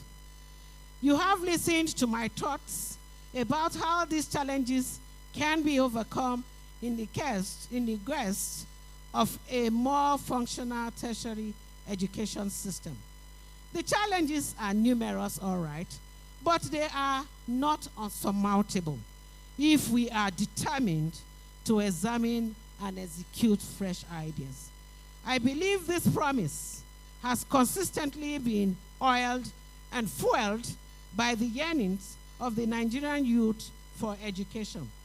It is the responsibility of all stakeholders in our sector to provide an enabling environment for these youths so that they can have the education that they yearn for and seek for. For the words of Malcolm X, education is our passport to the future, for tomorrow belongs to the people who prepare for it today. Distinguished ladies and gentlemen, gladly, we are here today for the 2023 Tertiary Education Summit in collaboration with the International Book Fair.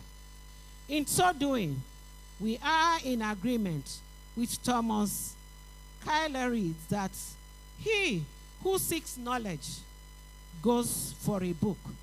Once again, I commend the organizers of this book fair, and I hope that it delivers your expectation. Thank you very much for listening.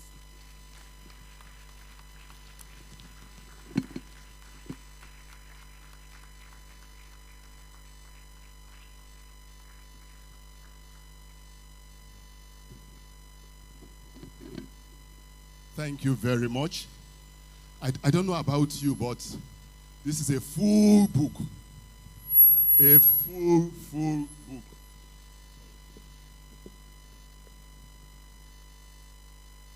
Can we give the distinguished keynote speaker another very strong round of applause? Thank you, Prof. Thank you.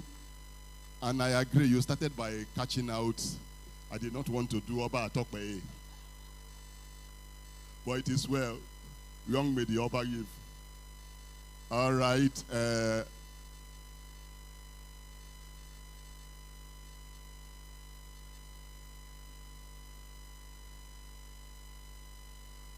Okay, I think we are building on, we've gotten the keynote, and indeed is a keynote, you know. It's a full package. I will not make an attempt to summarize it, but it's full. There are a number of details there that I find conciliatory, right? There are some that I find radical. There are some, my personal view, I'm not the panel. There are some that I find interesting. There are some that I find deep. There are some that I find, you know, that you really need to go and sleep over it. But I think those are views and ideas that were thoroughly researched, you know, and I think that the keynote speaker has done profound justice, right, to the subject under consideration. Madam, thank you so very much. I don't think that the Book Fair Trust made a mistake for his maiden Tertiary Education Summit. Can we give a round of applause? It can only get better from here on. But this is quite good. Well-cooked soup that will digest very well. I think that a copy should be sent to the president-elect so that he can know which kind of minister he should be giving to us. So I think so. A copy should be sent to him, and we would make sure we do that. But I think it's important. There's work to be done, and that work has to be done. We will come next to composing the table, but that is after we will deal with a few protocol issues. We will take photographs of the high table. We would also invite our eminent guests, some of our eminent guests, to join us for the photography session. But before I get into that, let me acknowledge in our midst a number of people that have been acknowledged, that I think need to be acknowledged. And one of them is, please, I was to do this yesterday, but you know, NEPA and a few other issues cropped up.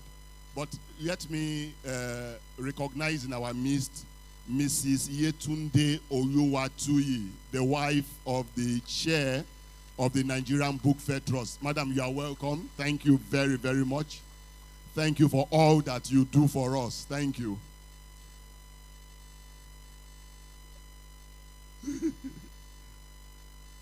All right, we are going to take a number of goodwill messages. Some of them were supposed to have been taken yesterday, but we could not take it. But I would plead with everyone who is making a goodwill message to try and be as swift. If we can do 2 minutes, that would be just neat so that we can move on. I can see that the moderator and the panel are getting set to go, but we'll find some space for goodwill message. But I just want to acknowledge that from yesterday, we wanted to take goodwill messages from UBEC, from the Vice Chancellor of UASU, from the NUC, from the Education Resource Center, and from TED Fund. We would find some space and accommodate it. But at this point, I think we should just proceed to take the photographs of first the high table. So please, if you would oblige us, sirs. Can we just, Mr. Chairman, we want to take photographs, please.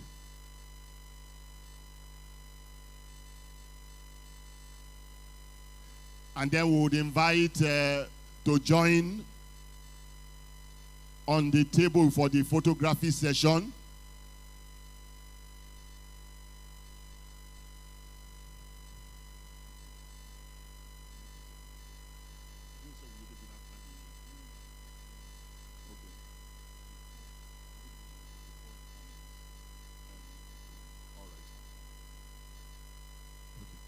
So can we hear from UBEC?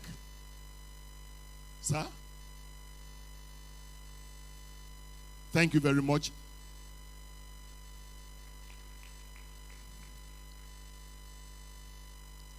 You are welcome, sir. Just a few. Thank you. Good morning.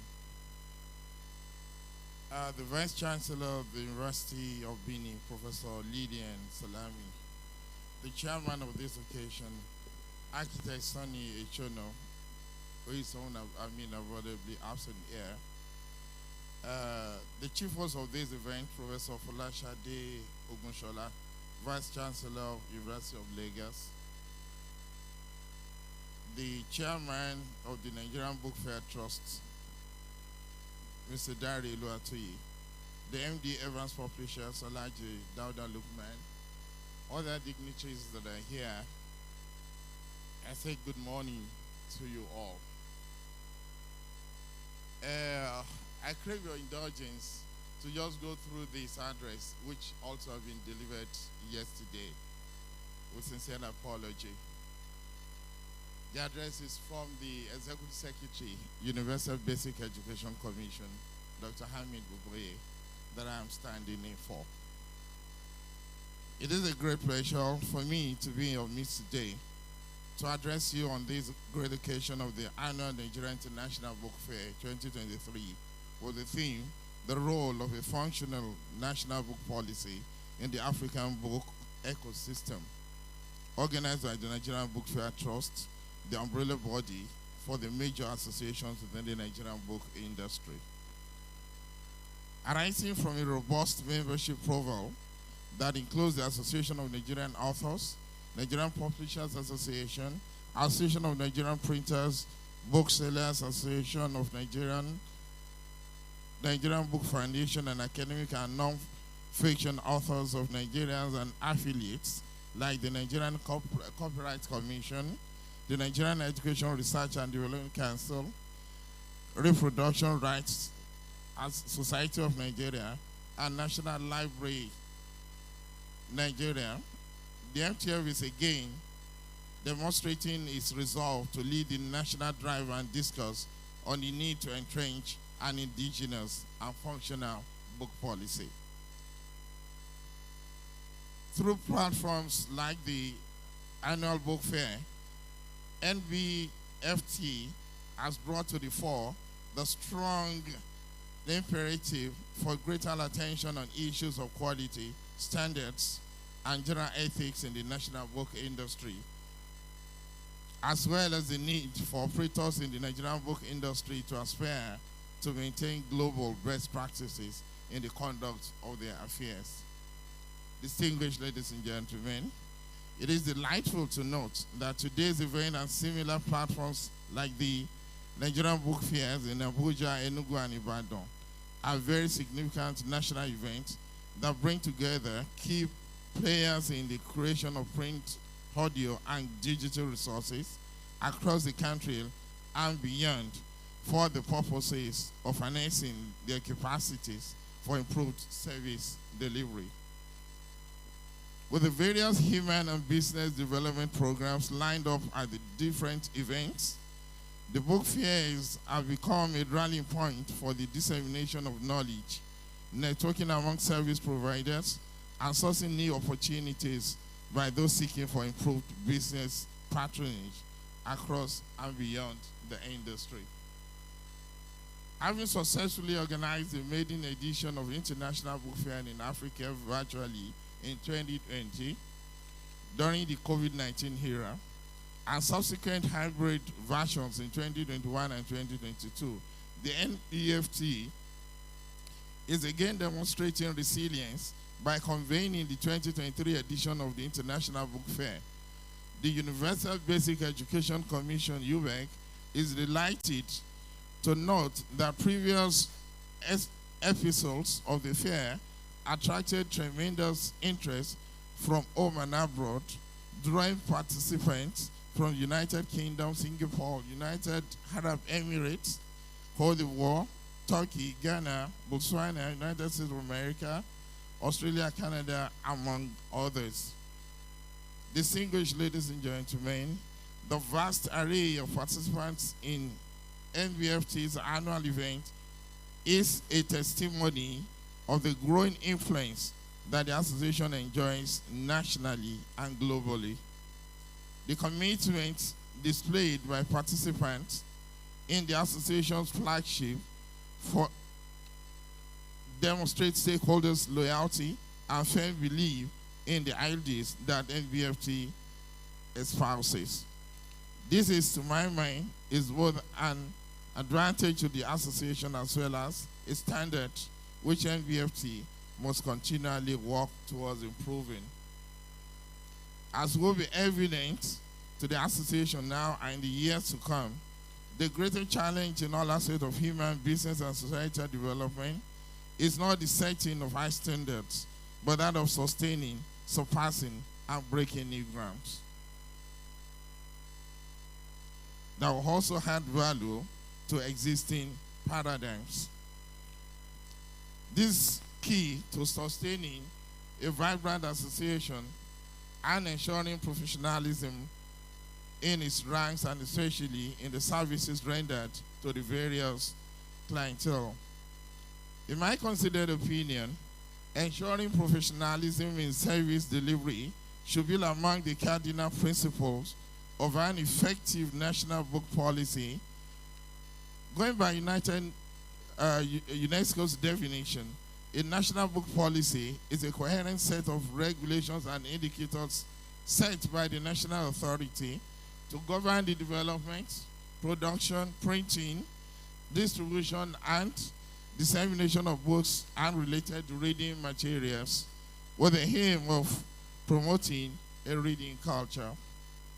As you well know, support from the highest national authority in matters of the creation of knowledge is essential, since that support does not only influence the allocation of sufficient resources, but also affects the recognition and status conferred on the policy as well as the will to implement same. Let me remind you that knowledge creation, dissemination, and utilization, policy making, and implementation are aspects of life that require a high degree of professionalism. If these critical endeavors are left in the hands of uninformed practitioners, society will and should not seek meaningful advancement. As is often stated, if garbage goes into the book policy, nothing else should be expected but unfit content which builds no one nor society. UBEC believes strongly in the ideals of professionalism and has been working assiduously towards instituting professional conduct in the discharge of his roles and responsibilities. As federal government agency for coordinating the implementation of the Universal Basic Education Program, in partnership with state Universal Basic Education Boards, the Commission has always harped on the institution of the highest standards of quality in basic education delivery. As you might have been aware, the Universal Basic Education Act 2004 empowers UBEC to, among other things, advise the federal government on the implementation of UB-related activities in collaboration with states, local governments, non-governmental organizations, and multilateral agencies. The Act also empowers the Commission to prescribe minimum standards for basic education and ensure effective monitoring of the implementation of the UB program. UBEC, in fulfillment of our mandate, in this regard, support various basic education interventions towards ensuring sustainable success, quality, and inclusive basic education service for all and other learners across the country. In an attempt to carry out these mandates, the Commission has initiated key interventions such as enhancing physical infrastructure in basic education institutions, provision of instructional materials to learners, as well as the training of teachers, among others. In alignment with the goals of NBFT, UBEC has recorded significant strides in the development, deployment, and utilization of instructional materials. Additionally, the federal government, through UBEC, has commenced the building of smart schools, model schools, and development of e-learning software for use at the basic education level. These initiatives ensure the gradual but conscious integration of modern learning approaches into Nigeria's basic education delivery efforts, and also enable the education system to keep abreast with global best practices. These and many other interventions of UBEC seek to provide the enabling environment for the Nigerian child to acquire quality education, the very foundation upon which professionalism will be built in further years of learning. Distinguished ladies and gentlemen, may I reiterate UBEC's belief in the fact that our country can only make progress when the basic education subsector is given the right priority in resource allocation, stakeholder commitment, and collective emphasis on quality service delivery. To this end, UBEC courts the support of NBFT and other partners that are interested in supporting government efforts in laying a solid foundation for the education of active youth. This is very important, as the federal and state government do not have the wherewithal to efficiently address the needs that the subsector poses. Without the commitment and partnership of well-meaning institutions and associations like yours, so much will be left unaccomplished, and the Nigerian child will be the most affected.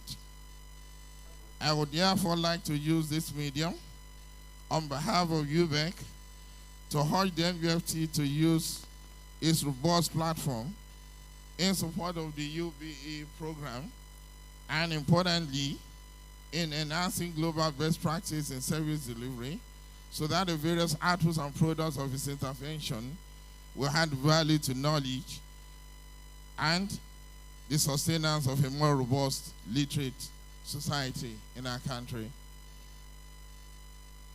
We also use the opportunity to commend the organizers of this book fair for extending an invitation to UBEC to be a part of this memorable event.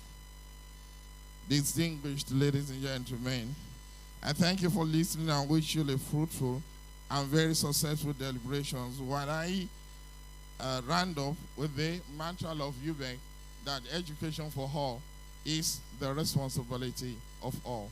Thank you. Thank you very much, sir. Just give me another round of applause. UBEC is a major stakeholder, and we all know UBEC in the institution, and we are happy that we have UBEC with us in the house and continually supporting the Book Fair Trust.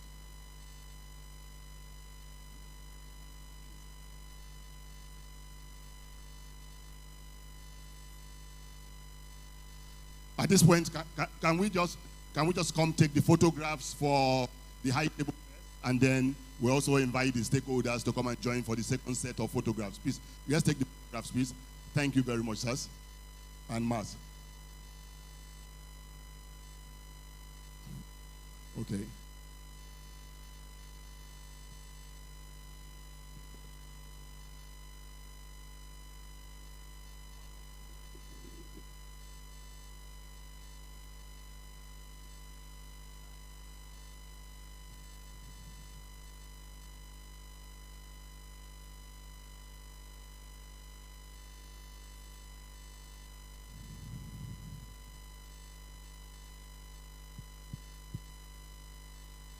Can I now request the stakeholders, council members, Mr. Badega Adedakbo, Chief Anioke, You, baby, I council become members, someone that Mr. I Yabi, ain't please. met yet. Okay.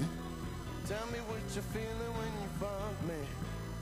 I can tell you mean it when you listen.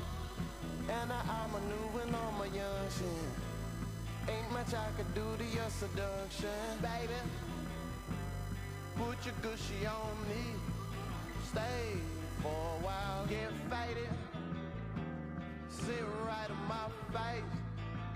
Cause even rich niggas gotta eat. Even rich niggas gotta eat. You can feel the hunger in the street.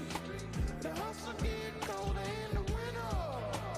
I just need something I can freak. Even rich niggas gotta eat. You can feel the hunger in the street. The hustle get colder in the winter. I just need something I can. Girl, I hope I make new mistakes. Don't wanna fall into my old shit. And with you, I can find a way. We fell in love on a road trip. Tell me what you're feeling when you fuck me. I can tell you mean it when you listen. And I'm maneuvering on my young shit. Ain't much I could do to your seduction, baby. Put your gushy on me. Stay for a while, get faded. Sit right in my face. Cause even rich niggas gotta eat. Even rich niggas gotta eat. You can feel the hunger in the streets. The hustle get colder in the winter. I just need something I can freak.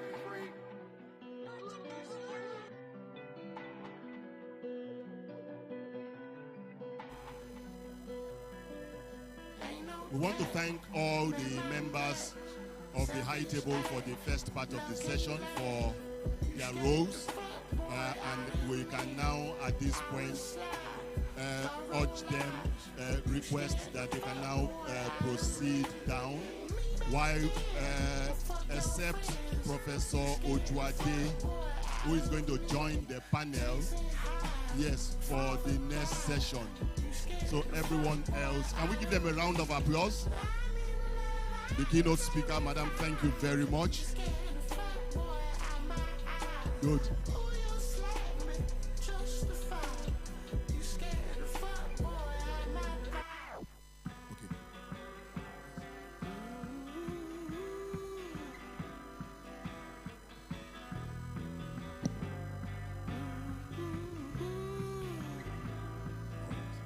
Yeah, I'm doing things that I never done. I'm saying things I ain't said yet. And with you, baby, I become someone that I ain't Okay, met we yet. have two more goodwill messages we're going to take, but at the same point, we're also going to introduce the panelists for the next session. We are going to take a goodwill message from the Vice Chancellor of Lagos State University, represented. So, Madam, if you are ready.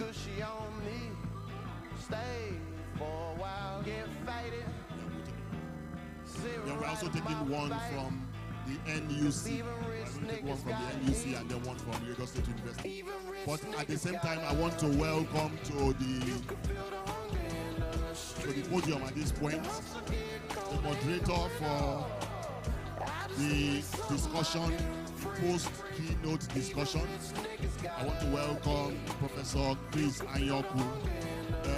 Can we give him a round of applause as he comes up? He's of the University of Lagos.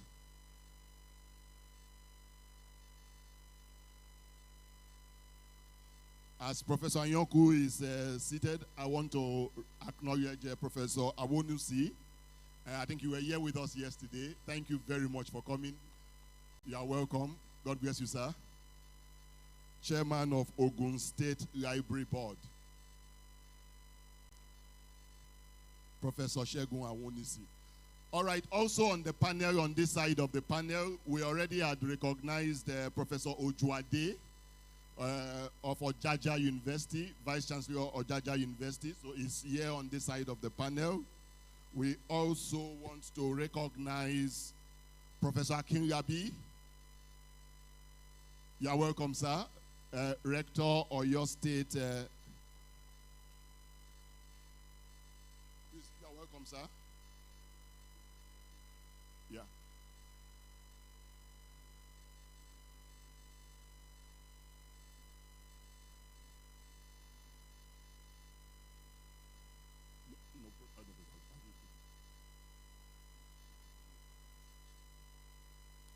New mistakes, don't wanna fall into my own shit. And with you, I can find a way.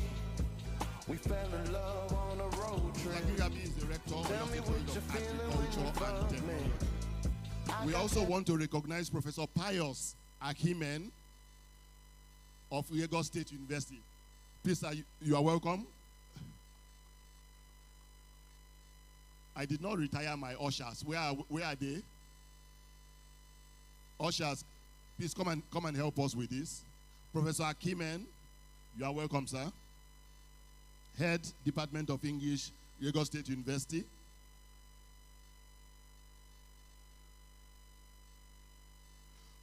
Professor Elijah Ayorabi, the Vice Chancellor of Mountaintop University, is represented by Dr. Promise Adieye. Can you join us on the table? Can you join us on the podium, sir?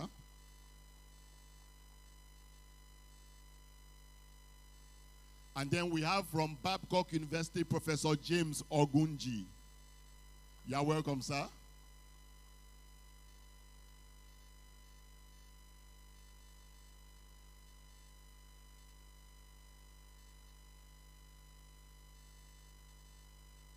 Okay, so we are going to get into the discussions, but very quickly, if the NUC and the LASU presentations are ready, we'll just take them 2 minutes each.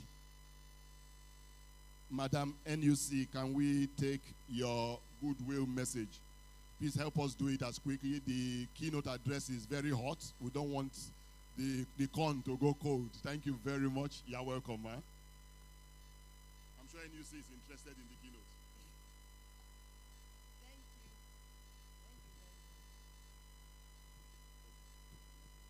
Please permit me to stand on the existing protocol. I bring you warm greetings from my Executive Secretary, Professor Abubakar Adamu Rashid of National Universities Commission, who is unavoidably absent due to official assignments. It is my great pleasure and honor to be standing before this assemblage of eminent professionals from universities, polytechnics, colleges of education, as well as business and publishing sectors who are here today for this summit. The production of high-level manpower for national development and global competitiveness is the goal of tertiary education. Hence, the theme of the summit which is fresh ideas for overhauling Nigeria's tertiary education complex, could not be conceived at a better time than now. In view of the fact that the tertiary education sector is searching for ways to surmount the challenges facing us, we all need to be fully involved in every noble attempt at developing the system. Some of these challenges include inadequate funding, poor infrastructure, and modern-day learning facilities, lack of culture of scholarship, management gaps, staffing, antisocial behavior, several other pertinent issues. Not addressing these challenges will result in low quality output and poor competitiveness in the community of institutions around the world. Therefore, I urge every participant of this very important summit, which is garnered at this moment in the evolution of our dear country tertiary education system, to task yourself towards profounding solution for its development. Ladies and gentlemen, I must express my profound gratitude to the organizers for putting together this summit.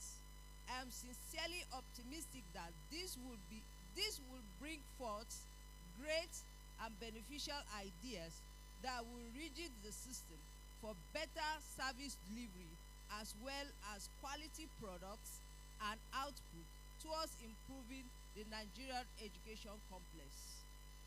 Ladies and gentlemen, thank you. Thank you all, and I wish you fruitful deliberation. Thank you.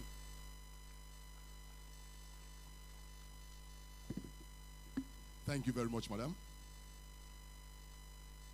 We are having fruitful deliberations, and we will take the rest of the messages in the interlude after the discussion. So we're going to get into the discussions now. Professor Anyoku, it's your session. I bring the microphone for you there. Hello. Thank you very much, my brother Richard, right? Thank you very much. Once again, I'd like to thank everybody for their patience in sitting through that very stimulating keynote address delivered by the delectable Madam Vice Chancellor of the University of Benin, Professor Lillian Salami. Well, when she started speaking, the impression I got was that she actually started from the concluding part of her work when she said that she didn't have anything new to say. You know, that what she wanted to talk to us about was already public knowledge. But when she went into the nitty-gritty of her presentation, we realized that, you know, she was able to breathe new life into some of the things we knew, and she was able to give us fresh perspectives on the matter at hand. And that is our ailing tertiary institution in Nigeria, the university system in particular. And she was able to enunciate all the problems bedeviling our university system here in Nigeria. So our job is really to see how we can throw some light on what she has presented to us. How we wish she was here with us so that she could see our take on her work. I'm sure in the course of our deliberation here by the discussant, some people in the audience might want to weigh in and say one or two things, so we'll recognize you so that you can speak, and so that at the end of the day we have a very fruitful and robust discussion on her keynote address. The topic, of course, as you know, is fresh ideas for our ailing tertiary institution in the Nigerian education sector. All right, so to my right here, I have Professor Akinlabi Akinola, Rector, Oyo State College of Agric and Technology, Igora. You're welcome, Prof. Yeah, to my left, so we will just you introduce yourself, the other person introduce himself, and all of that, then we now get going. Professor Pius Ahimian, Department of English, Lagos State University.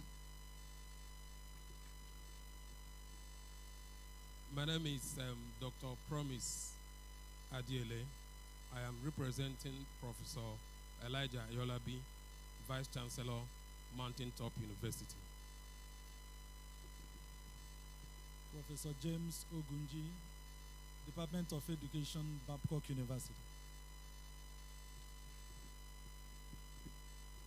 Thank you very much, gentlemen. It does appear we have men here, just men. I hope we are not being gender insensitive.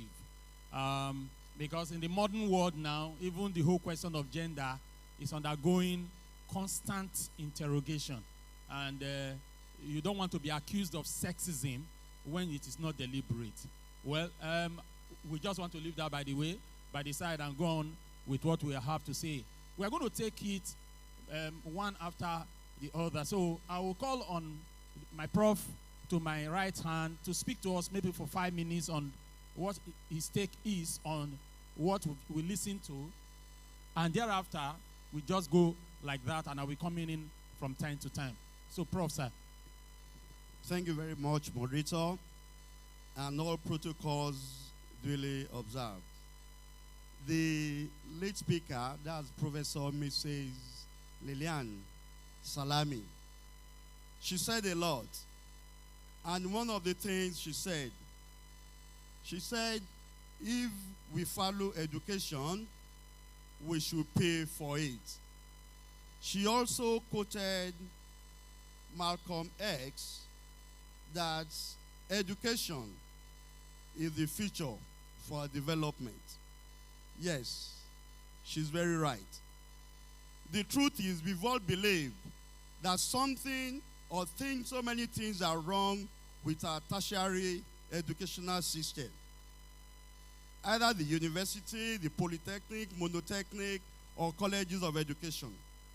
And since we've believed that things are wrong, what are the things that are wrong and what can we do to improve those? The first thing, we got independence almost 63 years ago.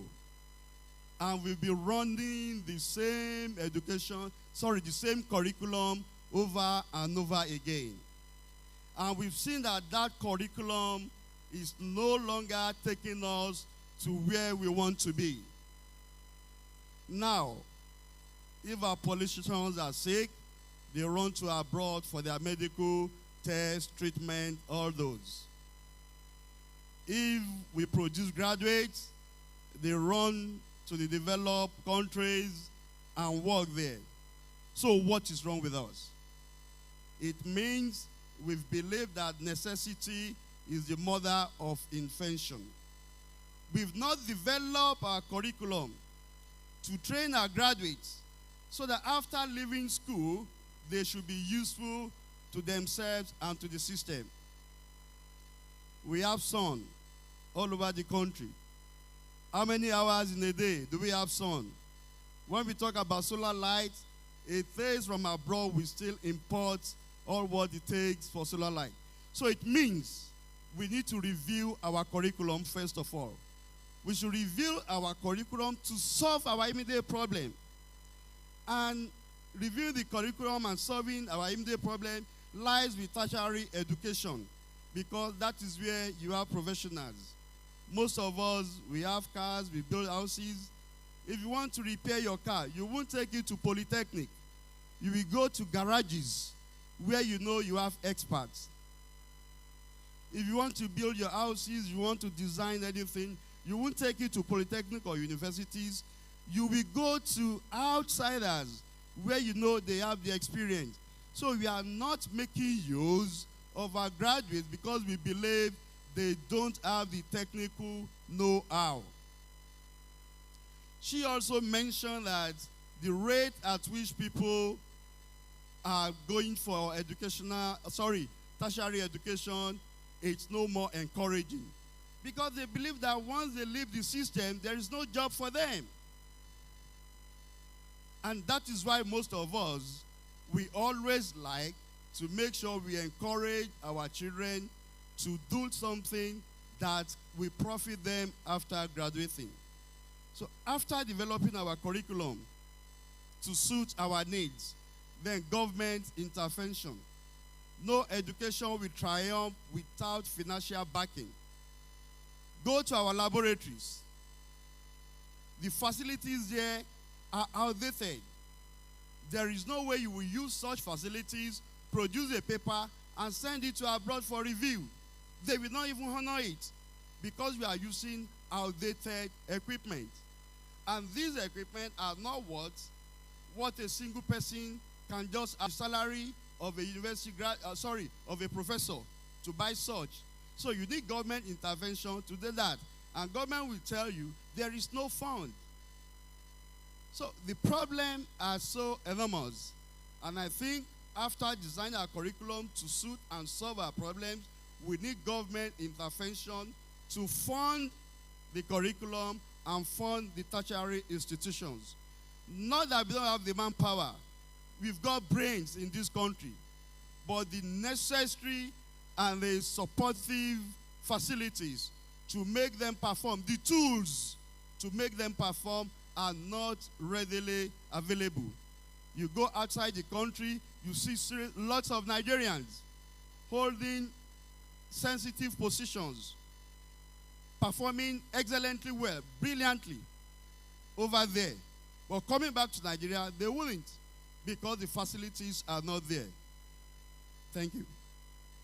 Thank you, Mr. Rector. You've really spoken quite eloquently. Before I go to my left, I wouldn't know whether the gentleman there has something to say so that we can just take it seamlessly. You want to say one or two things, please, very briefly. Thank you very much. No, we're not going to dance bata. Well, my name is Professor Jalil Ojuade, the Vice Chancellor of Jaja University. Well, while Professor Lillian Salami was talking, and my mind was just going on and off, because I knew, looking back historically about Nigeria, political-wise, there has been like 3 major areas that our politicians, since inception, they were always promising us: light, road, and water. And when it comes to education, once they get to power, the educational aspect will be relegated to the base. That's 1. 2, as she was talking, and I started thinking about publishers. Publishers, I remember when I was a kid, I was in primary school, and I was having that feel today as I sat here. Each time they give us books from publishers, the odor that comes out of that publishing, the book, lasts longer for probably months. But the books that we get now, they are odorless. And I started thinking, is it part of the problems that the government gave them, or lack of funding, or lack of attention? And I thought about it. I said, Professor Salami came up with a thesis. And of course, we are not expecting anything less from her because of her position now, the chairman of CVC. And she was very eloquent. She said internal and external challenges. In fact, at a point, I stopped taking notes because she covered virtually every areas that a vice chancellor faces every day. Well, without taking too long a time, my submission is this. I will implore this body to please come up with a communique. Although we normally do that, but this is a special one because in a matter of days, another person is taking mantle of leadership of this nation. Probably with your own, they will have a rethink that we need to do something in regarding educational aspect or sector of this nation, and particularly the publishers. I'm sure that communique will go a long way. And number 3, I think part of your communique, when you are winding up, let us advise them that probably they should work with the National Universities Commission and other agencies of education. If they are going to face 2 or 3 problems, solving them, let us meet the vice chancellors. If you provide electricity in all the universities, they won't be saying they are spending heavy money buying diesel or paying the providers. If government can take over that, it will reduce unnecessary spending. Facilities, production of books or buying of books, let the government say, okay, we are going to do that. Quarterly basis, we are going to provide X, Y, Z. The students are there because we are not giving them what they are asking for. A lot of them are not even interested in reading books again. Not to talk of when we are not making the books available. So I think your organization stands in a better position to redirect the thinking of the government. Thank you very much. Thank you, Prof. That was very beautiful as well. Now, our Prof from LASU would like to hear you speak. Thank you very much, Mr.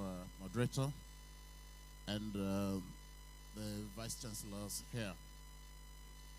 I listened very attentively to Professor Salami speak, and like she said, the problems are apparent. Then the way out. She identified the problem of funding, and which is true. Funding is a major problem besetting tertiary institutions in Nigeria. It is also true that the government cannot fund it alone, even though the government must not run away from funding education. It is the government's responsibility, and the government must discharge that responsibility. But in addition to that, I agree with her that there is need for the involvement of other means and other ways of funding education, and this one by managers of tertiary institutions. For instance, public-private partnership. Maybe I'll share a little of our experience in LASU. We have quite a number of private sector involvement in LASU. They should also explore alumni engagements. Madam Professor Salami talked about it too. And through alumni engagement, a lot of resources can come into the university. For me, in the area of funding, I want to suggest that the managers of the tertiary institutions must begin to see themselves as chief executive officers. For instance, the CEO of a bank has to think, how will I pay my staff? How will I increase income? So when they do that, I'm sure there will be ways. For where there is a will, sir, there is always a way. Then, of course, she mentioned charging of commercial fees. I want to agree with her wholeheartedly. The days of free education are gone. The government needs to wake up, realize that, and encourage tertiary institutions to charge reasonable fees. And the government should provide bursaries. She mentioned it, and it's true. It's also part of what I had written even in my notes.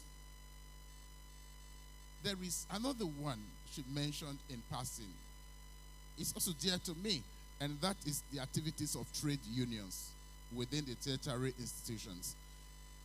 To me, they are doing more harm now than good.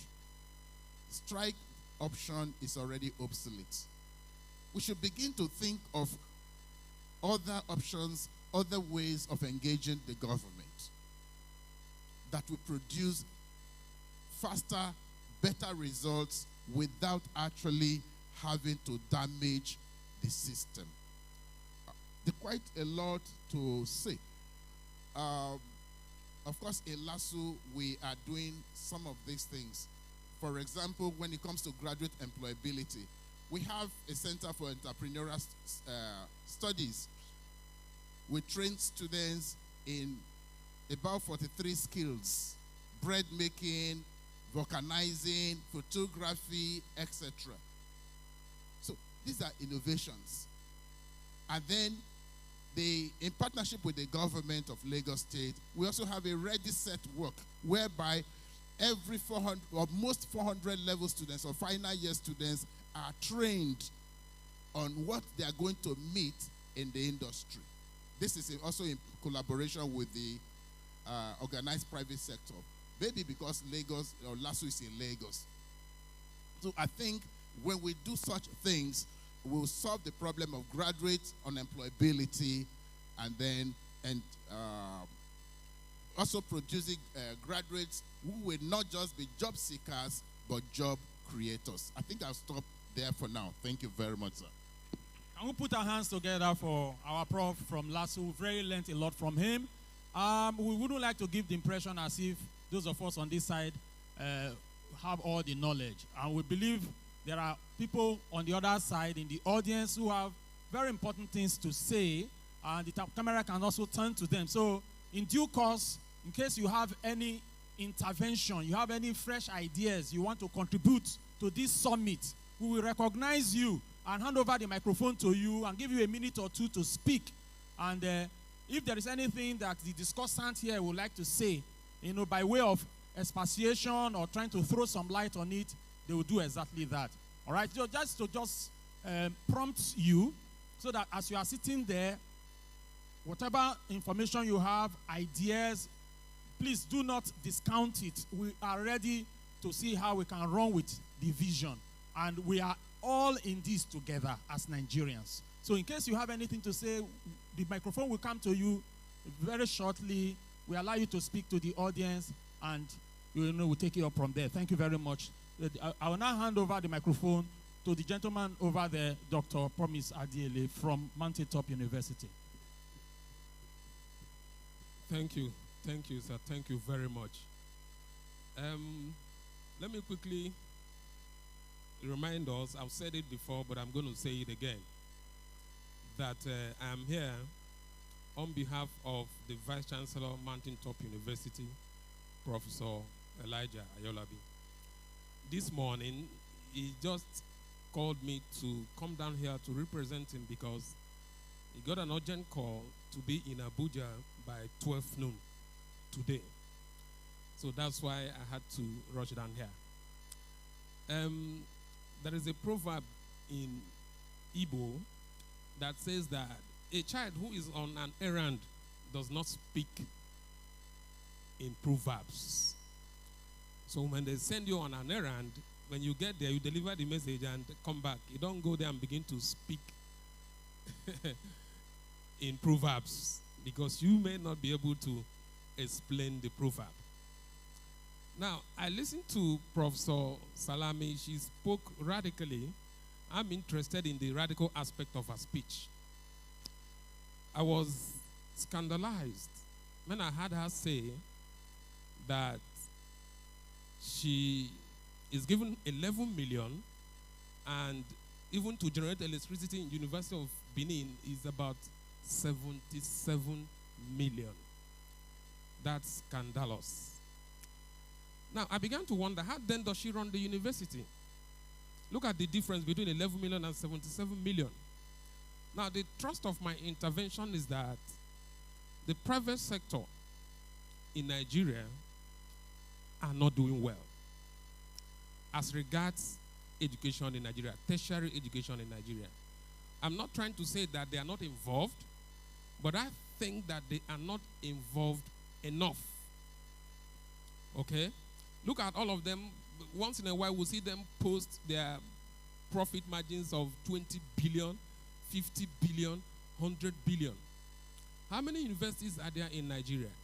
When some of them want to train their members of staff, what do? They fly them abroad. Is it that there are no universities in Nigeria? And the problem is that we are not able to appreciate the decay in tertiary education in Nigeria because we benchmark the standard of tertiary education in Nigeria with schools in Lagos only. You talk about University of Lagos, you talk about Lagos University, you talk about all of these schools in Lagos.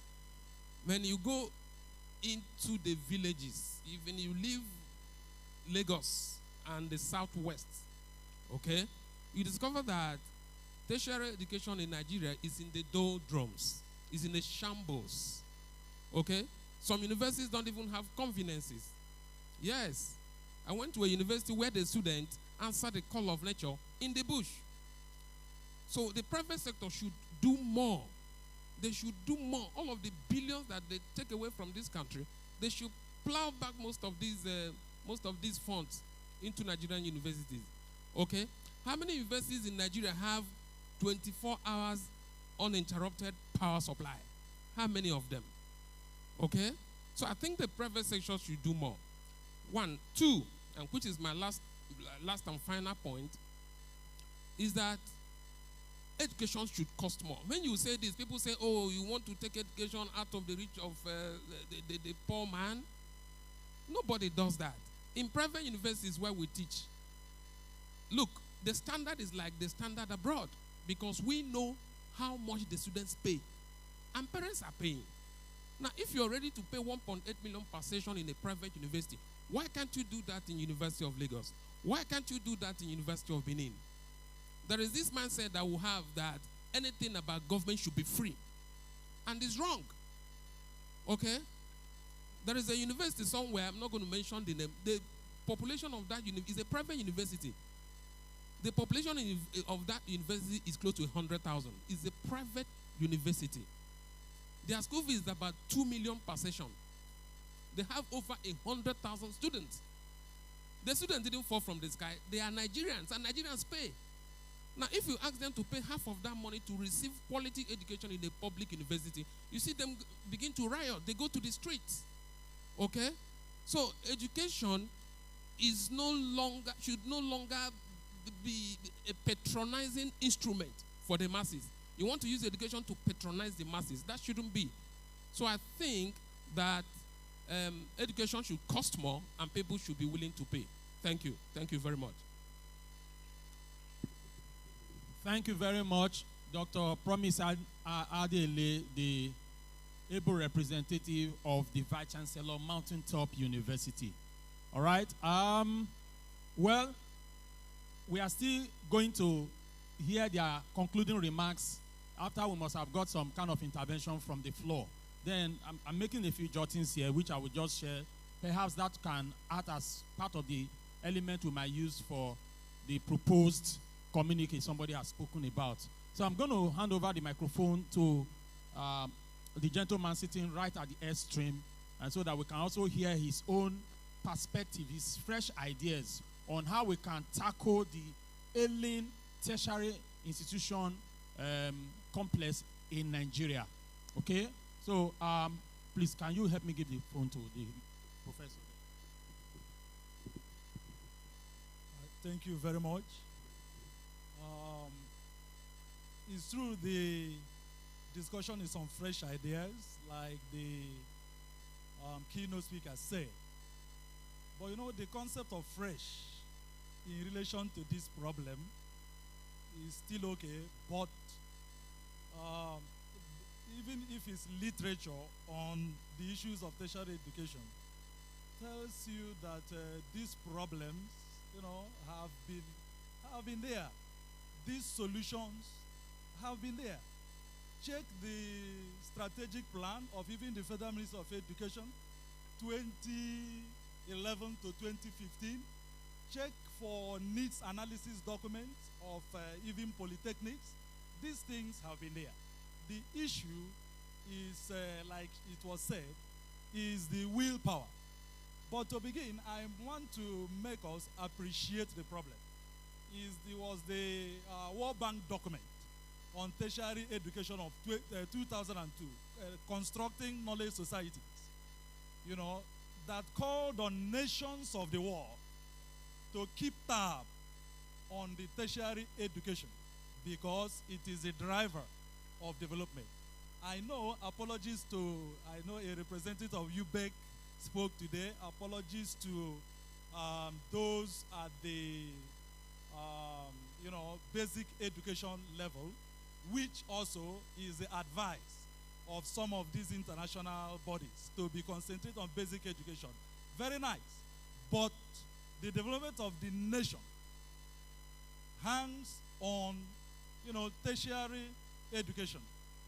And I'm saying that we should appreciate that and thank even this body for this discussion. Because as we discuss it, then it tells us that it's something serious and everybody is part of it. Also, let us also appreciate that in spite of all the problems, the Nigerian tertiary education system is still a toddler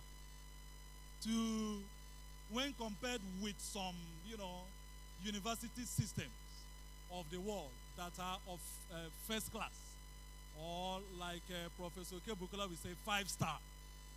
So we are still toddlers. Of course, what's our history? It's in the 1960s we really started having full-fledged universities. All these other universities we know, Ningjiang University in China, 826. Then Harvard, 1636. So let's also appreciate that. We are doing badly, yes, we can say, but we are also trying. But then, be that as it may in this situation, like we said, these issues have been there. For example, the issue of finance that has been raised, or funding university. What are the critical issues? Yes, we can say collect fees, we can say do, this means and that, especially fees. The federal government policy as at today is that education is free up to the undergraduate level. So even the schools that collect fees, it's not in the name of school fees. It's in different headings. And that is why when you increase it, then people begin to react. So we should appreciate it. So the issue is, can government continue to do that? It's been answered. And my colleagues here have said it. They cannot. What we see now as their contribution, 95% of the funding, will keep dwindling. Of course, the keynote speaker said it. This 2023, the amount of money giving, 8.13 trillion, is after the defense budget. So insecurity in the land. So putting all these things together, it will be impossible. So what are the decisions to take? This idea of free education up to the undergraduate level, which my colleagues have said, should be totally abolished because it's not free. Like he said here, many universities, private universities, collecting money. And what we want to protect for me, we lose it. Because the idea is so that the poor of the poor will still go to school. So we have federal government schools that are not well funded. Still, people go to private universities, almost 79 now. If there are 79 and we have, let's even say 2,000 each, where Babcock University is up to 10,000, another university. So I usually say average of 5,000 times 79. So it's still, we are not protecting anything. Then ours, in the name of access, let them have school. Then we take them there, massification of education. Everybody is there, no quality. We need to change it, or we will not be able to drive the needed development. It's very, very serious. Then there are other comments that have been made, especially the control of education. The control of education. Apologies to the NUC, they are represented here, and other, government agencies that make for quality assurance education system. Very wonderful. But you see that education is in the concurrent list. In the concurrent list of the Nigerian Constitution, which means that both the state, and the federal government can have a say. So even state universities play to, the rules from the center.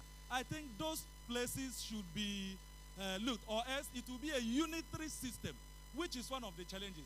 What type of university does, say, UNILAG, UNN want to be?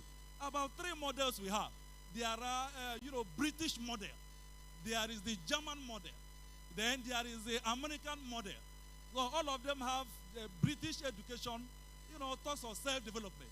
German talks of science and research. American talks of social development. But this unitary system makes all the university one. No chance to diversify. If you move left, then you are whipped. However, that does not mean that they are not doing a nice job. So that I don't speak so long and I conclude, is the issue that was mentioned, the issue of corruption. When we think of corruption, we think of government and politicians. Part of the problem of the Nigerian tertiary education system is educational corruption. And the presenter said it. And of course, if that is checked, our gains and losses and what we do are always in the quantitative. I don't think anybody here, let me not say that, but most people will agree that enough funding, sufficient funding, may not necessarily translate to quality university in Nigeria. I'm not saying it does not, but it may not in what we see. What goes on in the classroom? Because when we talk of quality, we talk of the learner, we talk of the teachers, we talk what goes on in the classroom.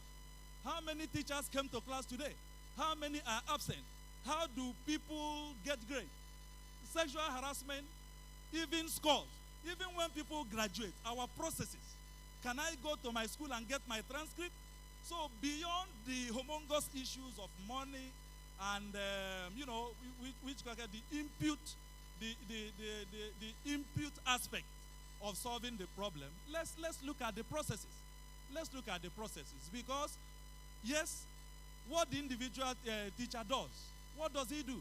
Then even students themselves, because every educational institution is a reflection of the society. Some 100-level students, if you go home now and Senate votes to give them their degree, they will collect it today and go home. They will collect it today and go home. The teacher who may have more problem is the one who fails student, not the one who didn't come to class and pass everybody. So what am I saying? This issue of discipline, we need to do something. Yes, there are variables we cannot control, but the ones that we can control. Other things to say, but let me stop here. Thank you very much. Thank you very much. That's our prof from Babcock University, Ogun State. He has really touched on so many. I'd like to recognize my, old professor, my senior colleague, Professor Shegun Awonusi. We used to call him the masquerade, the biggest masquerade in the Department of English, University of Lagos. He was a vice chancellor in his own right, and he has so many feathers to his cap. And I'm sure we would like to, benefit from his own wealth of experience. There might be some very important members of the audience to whom I have one or two things to say. So, in case you have anything to say, I'd like to hand over the microphone to you so that we can hear from you. And just a minute, the discussants should be forming their concluding thoughts. The microphone will still come round so that everybody.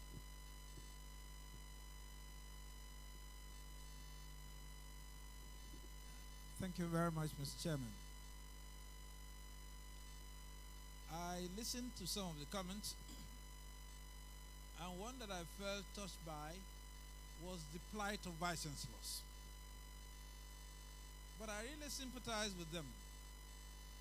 The moment the federal government treats public universities as MDGs, that was basically one of the areas where we got it wrong. And as MDGs, they become overregulated. Autonomy really pushed the background. And so a vice chancellor cannot just decide, this is what I need, this is the fees that I want. I remember over 10, 15 years ago, some of the issues that were raised today have been raised. I remember there was a time NUC, in collaboration with CVC, even came up with a table of chargeable fees in terms of discipline, as mediated by disciplines. But all of this, again, came to nothing because vice chancellors do not have power to do that. Some private universities were able to sneak away some of these documents and make use of part of them. But for as long as we maintain that perspective that universities are MDGs or should be treated as MDGs, we will continue to have the problem. Someone also raised the question appealing to the private sector to contribute more. Yes, I think that makes sense. But in fairness, I think they've already tried enough because they are the providers of the fund, of TED fund. So the only thing that I know is a problem is that quite a number of private universities have argued that they should also have access to TED fund. And of course, the position of government is that yes, if TED fund becomes public money, it should be spent on public universities. Whereas the private sector says, yes, it's public money, but we provide the public money. So it's some inbuilt mutual contradiction. If that is resolved, maybe the way it could be. Thank heavens in the last 5 to 10 years, TED fund has become a little more focused. Because there was a time that even TED fund spent money that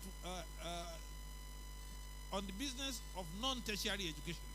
But that has become changed now. So we can only hope that if government orientation is right, they give more autonomy to universities, and increasing that autonomy, really the best system is look at universities, have a number of variables of assessment, and provide grants. If that happens, if I pay a vice chancellor 100,000 in Lagos, I don't have to pay a vice chancellor in Ado-Ekiti 100,000 because I will look at indices involved. And so, city universities try more. Whereas in foreign countries, take an example like the UK, universities in London, they don't pay, it's not the same as a university in Durham. And because you talk of different city weightings. But universities can only do that if they have the autonomy. For as long as they are treated as MDGs, I'm afraid no. Thank you very much.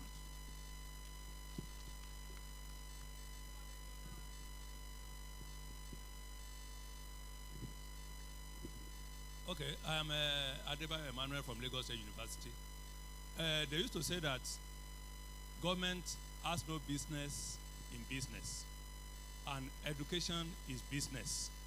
You see, I want us to liken education, particularly university system, with the Nigeria Airways of the old, the Nigeria shipping line of the old, and then most of the industries we had in those days, which were controlled by government. We can say that, we can see that none of those ones are existing now because government was handling them and they couldn't sustain it. So the airlines we have now, Arik, Airpeace, even the likes, Max, they are owned by individuals. So government is already towing the right path by giving licenses to private universities. It is just for those universities to do the needful. I have worked in a private university, I've worked in a federal university, I've worked in a state university as a principal officer, and I know the difference. I know that things get done easily in private universities. We do apologize, sir, to our revered prof. I was an adjunct lecturer at Taswed when you were the VC. I was teaching in the library and information science department, and you were adequately paying me, sir. So thank you so much, sir. So government is now doing the right thing by giving several private universities licenses, though some of them cannot find their feet yet. But the ones that are really trying, Babcock, Redeemers University, Covenant, and maybe the one in Yola, those ones are really doing well. Some also are doing well, which I may not be able to mention now. So if those ones do well, I think all these issues we're having with federal universities will be a thing of the past. We have been listening to the issue of government not funding education properly. But the prof from Babcock actually said one of the things I wanted to say. When we go to places where this issue of education is being discussed, one will leave the all very, very sad. But that prof, that they said, Nigeria itself as a nation, how old is Nigeria? We are comparing ourselves with maybe Harvard University, maybe Yale University, maybe Cambridge University, which were established in the 16th century, maybe 13th century. But Nigeria itself came into being in 1960. We are just about 60 years old. Maybe by the time we get to 100 years, 200 years, I was in Pittsburgh some years back, and I saw that that university was established in 1795, which is almost 300 years now. So the hope is not lost. We should continue to pray. Maybe in future, things will go for the better. Thank you so much.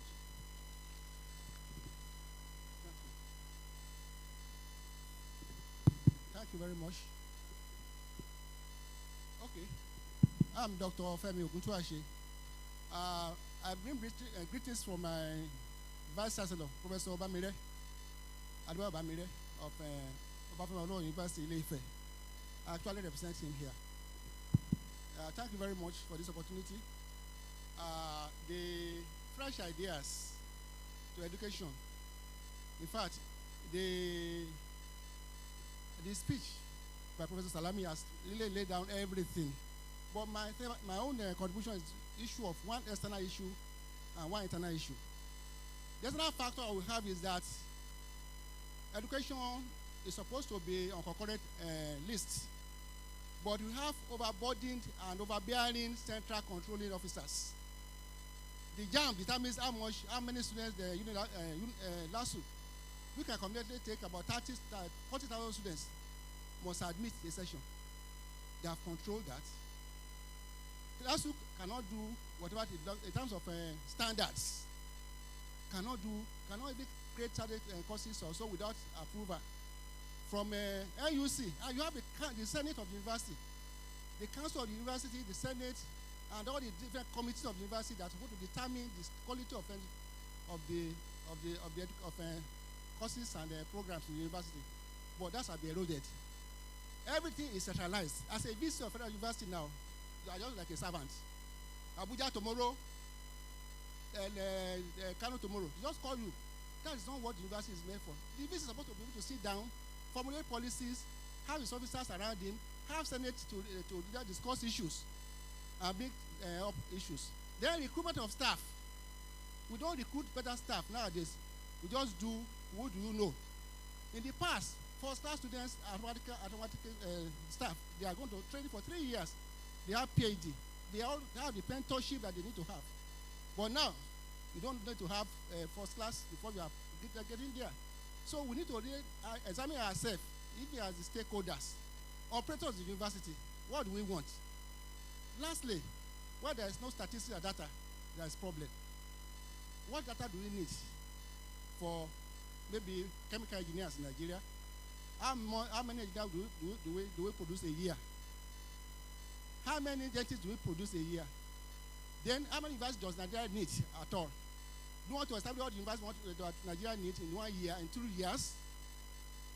So those who are coming behind us will not have any opportunity to establish university. We need to get data, policies that we can now use to create and to plan education. When we just create university without funding, without planning, without budget, without anything, they are going to be what we are, what they are now. So I want to advise that in the maybe communique, we should look at those areas that can really address this issue critically. The government, the operators, the stakeholders, and the Nigerian citizens. So thank you very much.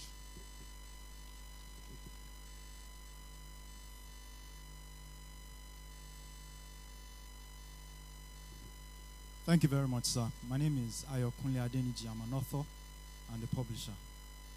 I would first of all like to humbly challenge the mindset that says that we will get better as we grow.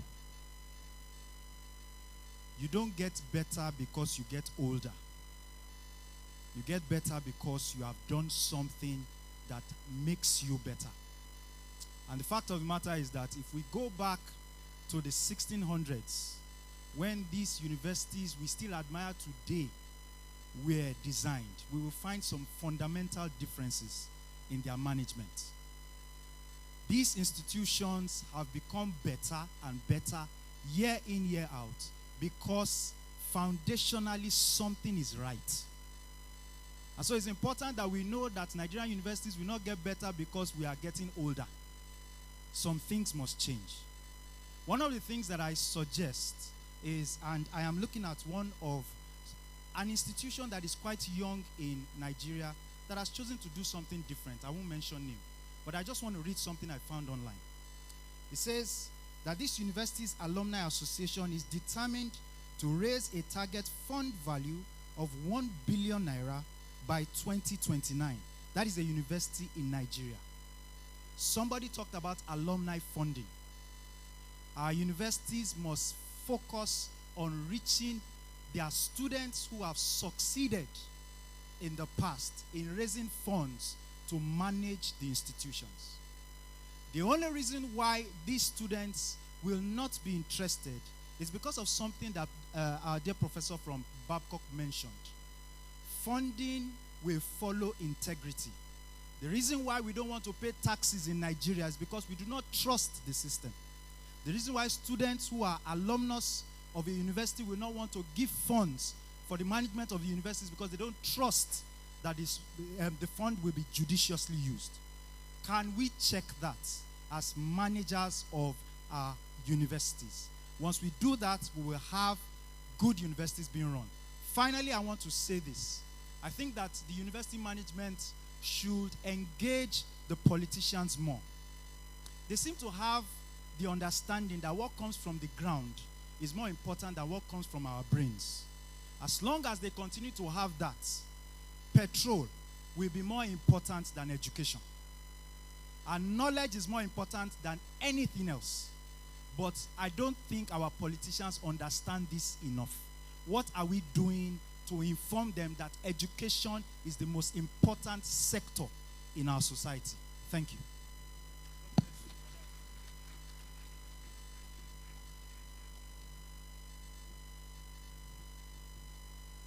Thank you very much. Yes, it's taking shape gradually, and it is crystallizing out of the mist. Yes, I'm jotting a few things down, which I will just reel out at the end of it all, so that whoever is taking notes can develop all of this into the high points of the communique. Okay, I'm going to hand over the microphone to the Vice Chancellor to my right, and we just go through like that, 2 minutes, then we will round off. So those of you looking at your timepieces, just take it easy. We are also time conscious. We want to make sure we do not bore you. Thank you very much.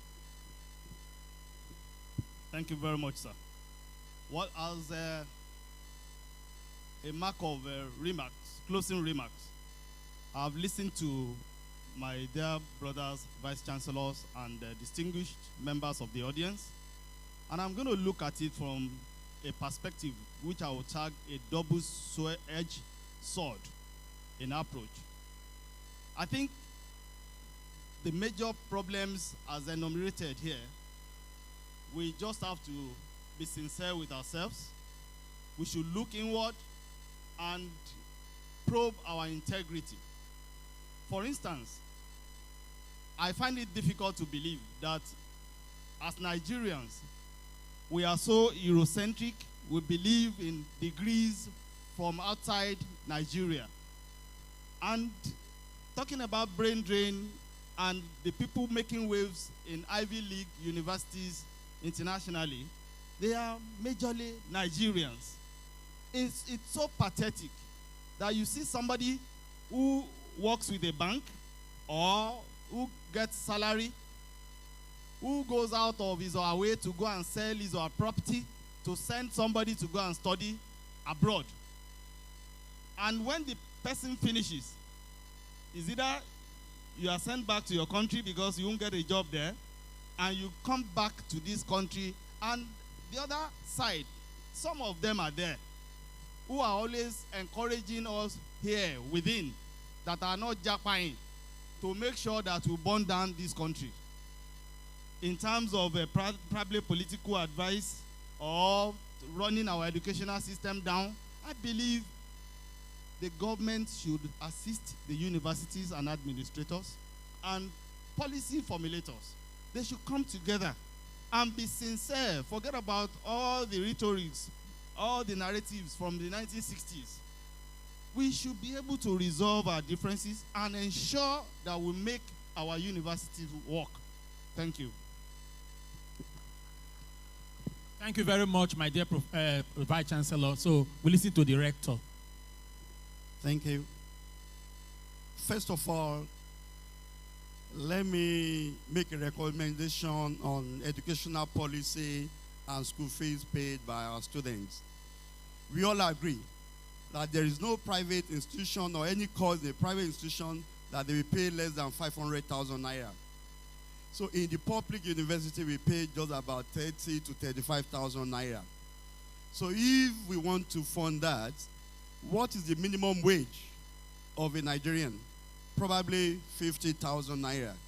So what government should do, if you want to increase the school fees of students, is probably to provide credit loans to students, which will be paid back after completing their program gradually. That is being done in other countries.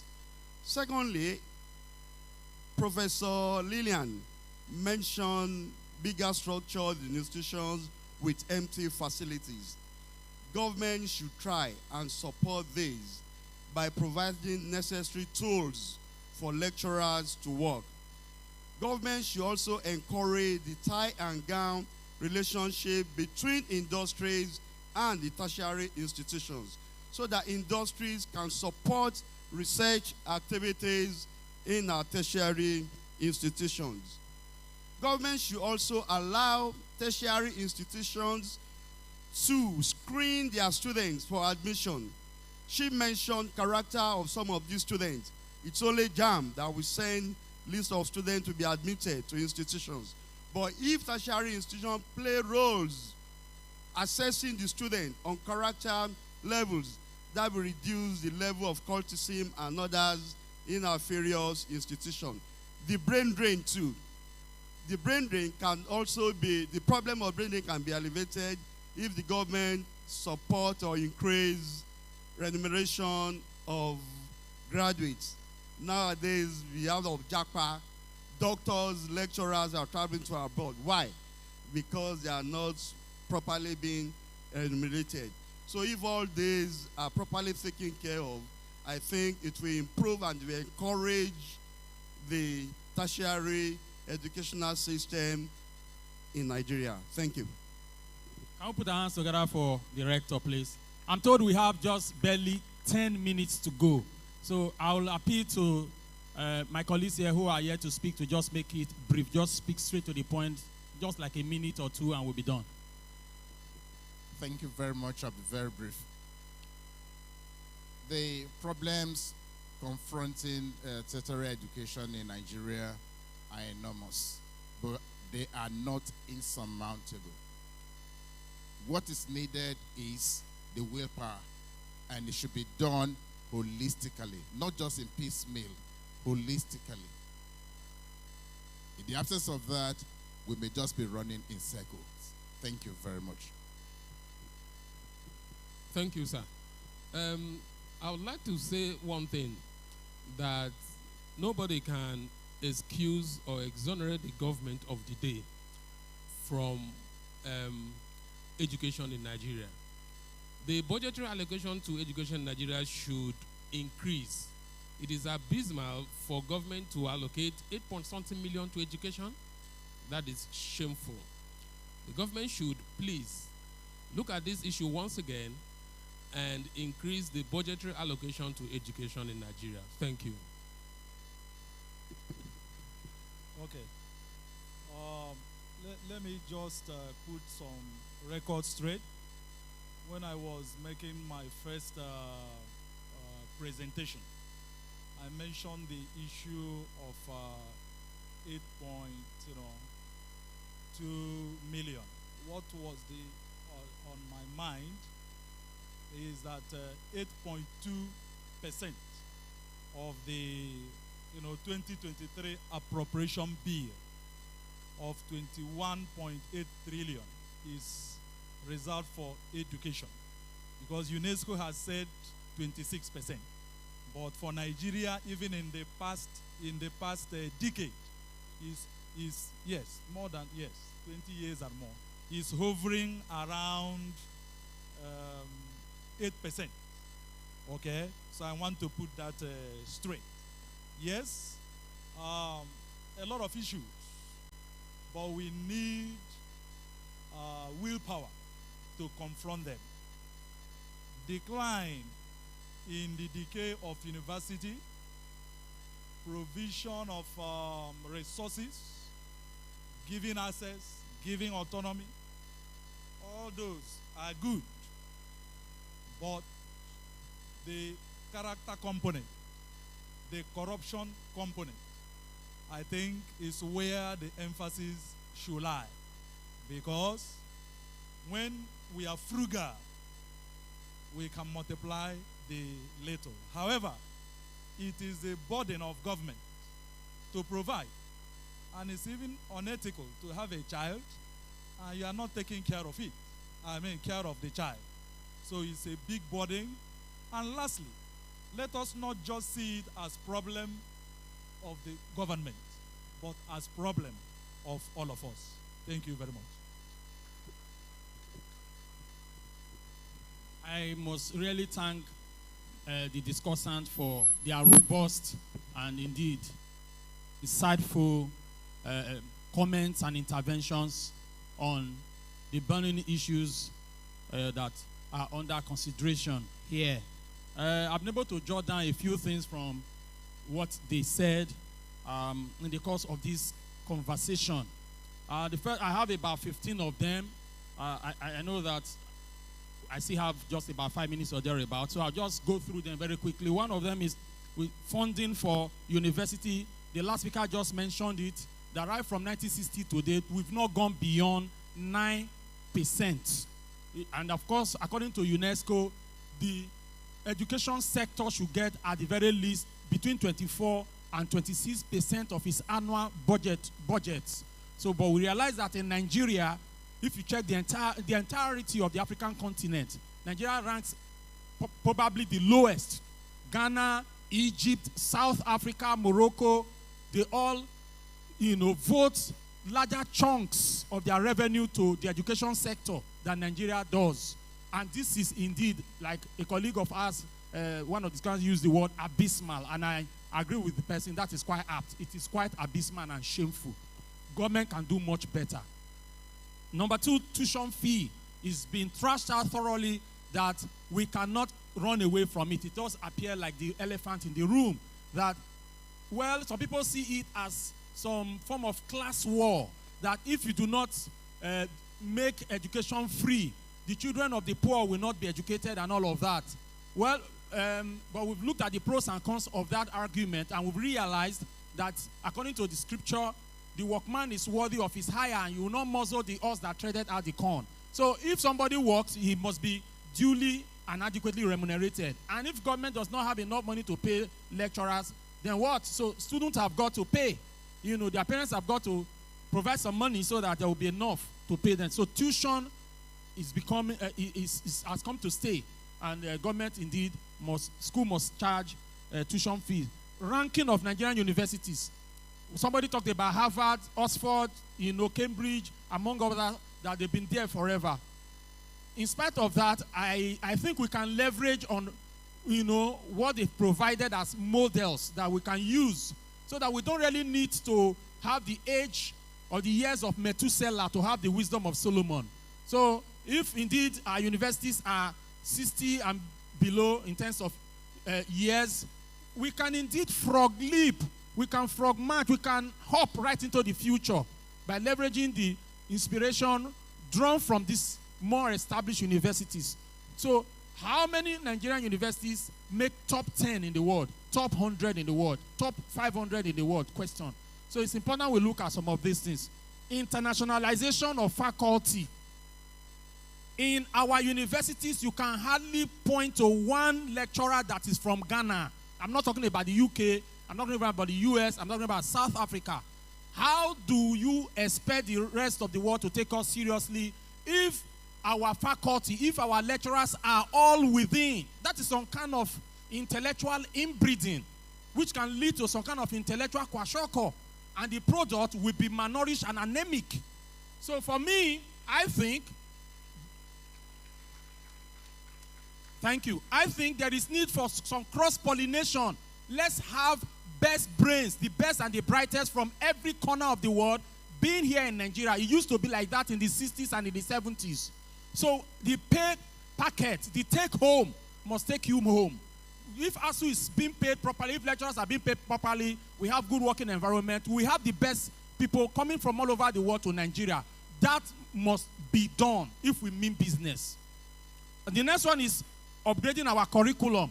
That is already going on through the CC Mass that we are doing, in our universities. So I'm sure we are on the right path as far as that is concerned. Improve reading culture. Our students don't read anymore. So when you just give them an assignment, they go straight to the internet and download and give to you. I remember being on a plane from the UK to Nigeria. The young man sitting next to me, both of us coming from London, he did say to me that he's doing masters in a university in Glasgow.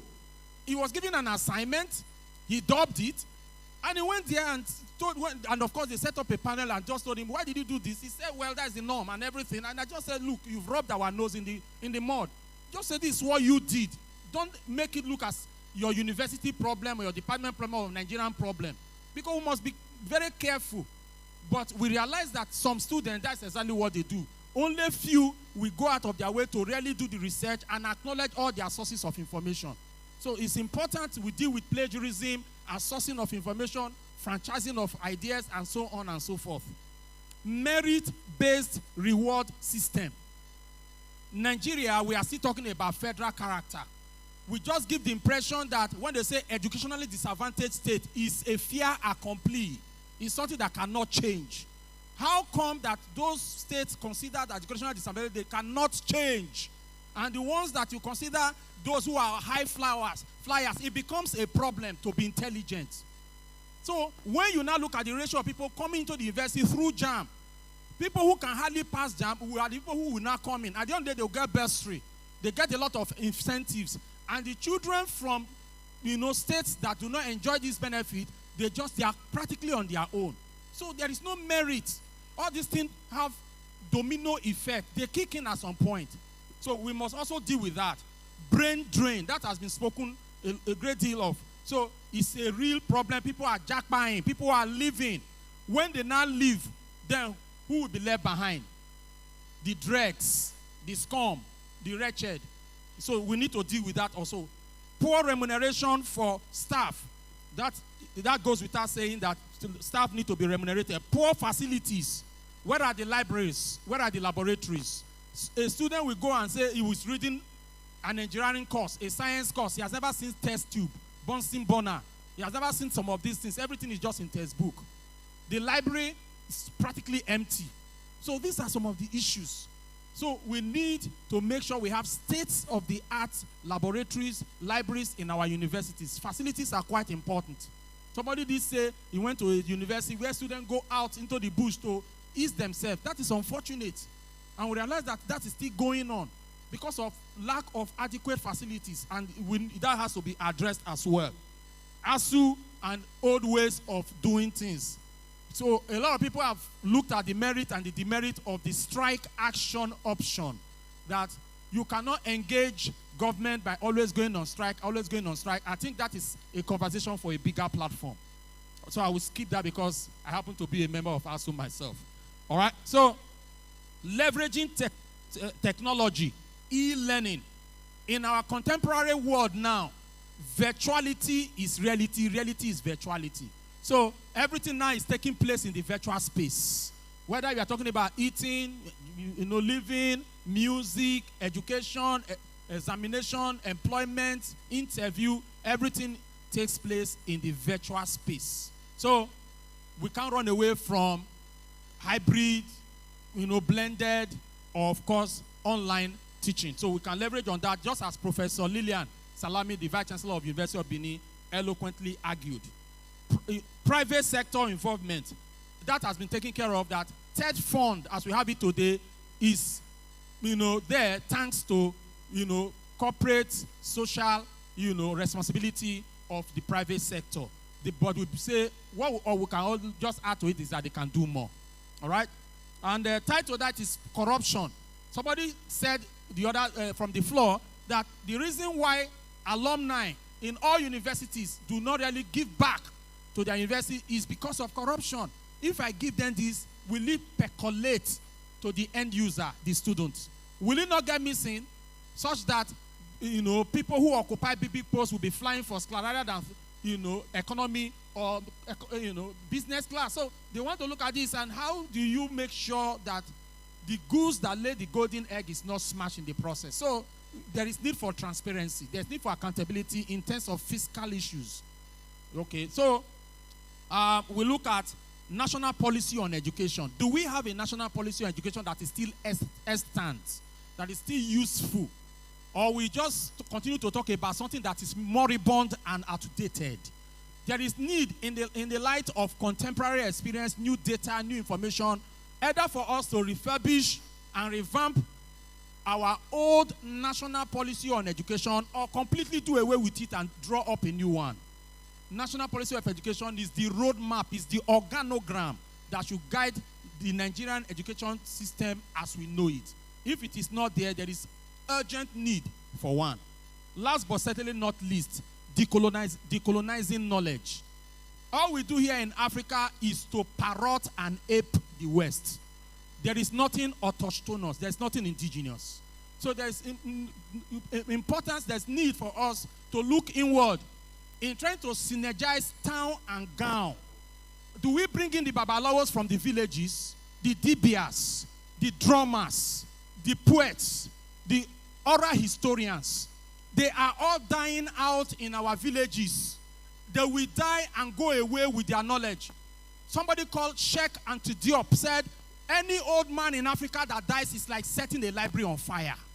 And I tell you what, that is exactly what is happening. If we do not maximize the oral wisdom of our elders in the village, we in the university will just be, parroting shibboleths and platitude, nothing new.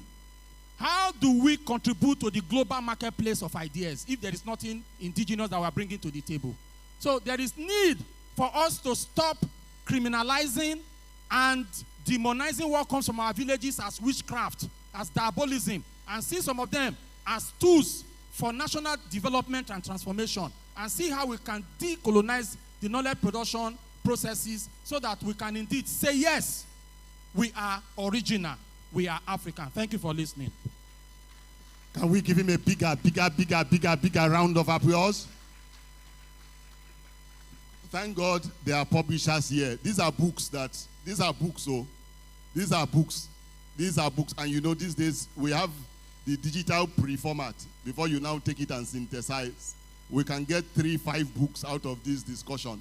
And I hope that in future editions of this summit, there will be arrangements to publish proceedings after the fact, in that sense, even in a physical, handy sense. Quite a heap.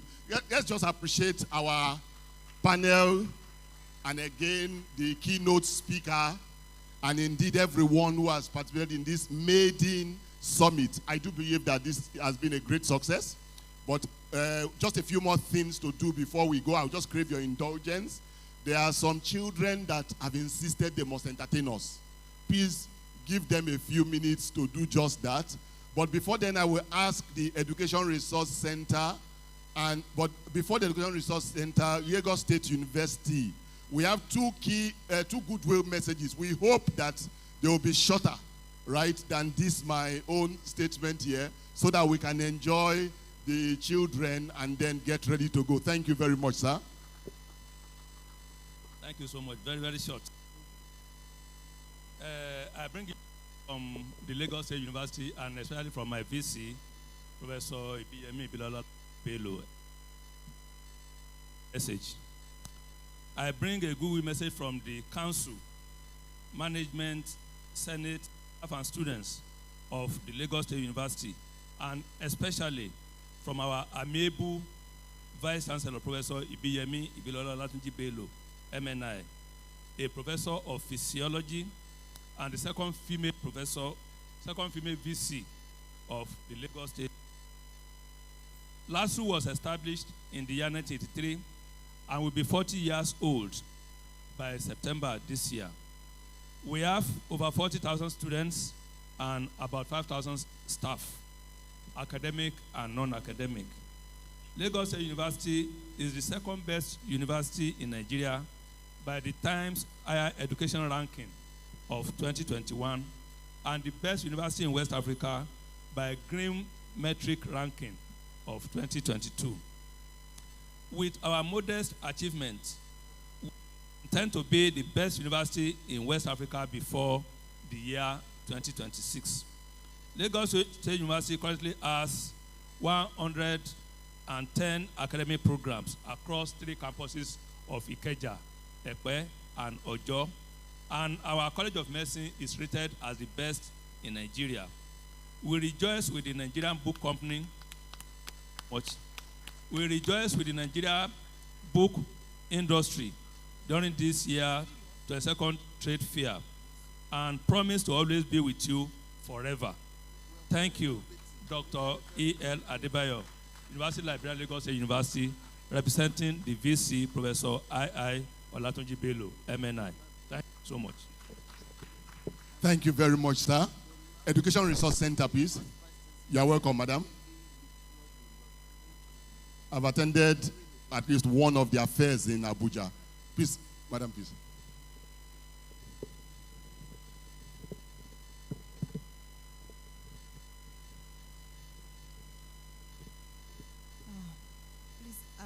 From FCT Education Resource Center, I bring you greetings from the director, Hajia Nimat Abdurrahim, who would have been in this summit, but for other official engagements. And I will read her goodwill message. I want to stand on the already established protocols. I am pleased to be invited to this 22nd edition of Nigeria International Book Fair, NIBF 2023, and the maiden edition of the Tertiary Education Summit with the theme, The Role of Functional National Book Policy in the African Book Ecosystem.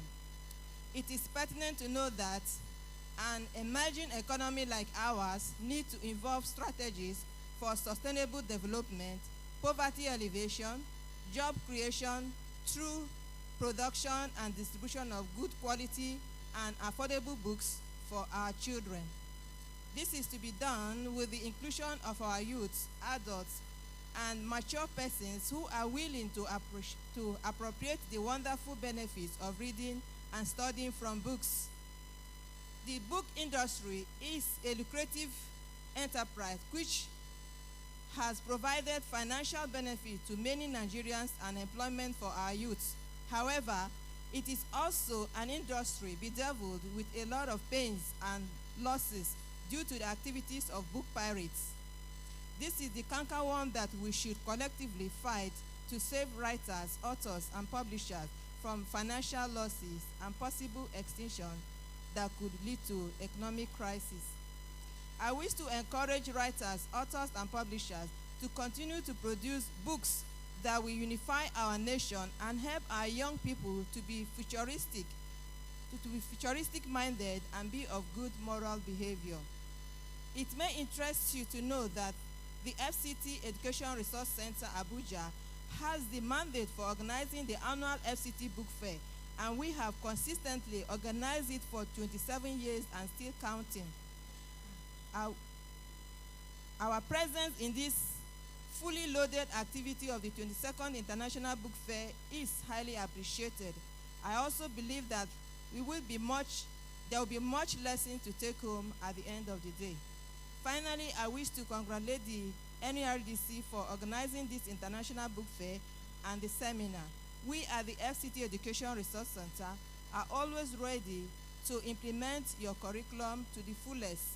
We are open to cooperate and synergize with the organization in any possible way that will bring about education development in FCT and Nigeria as a whole. Thank you and God bless. Thank you very much, madam. Did somebody here 27 years? We will do more. Thank you very much. Now, I would ask the children of Clearmont schools to please quickly give us their short performance. We will take photographs after the performance from the children. Please come over. Thank you.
you feeling when you fuck me?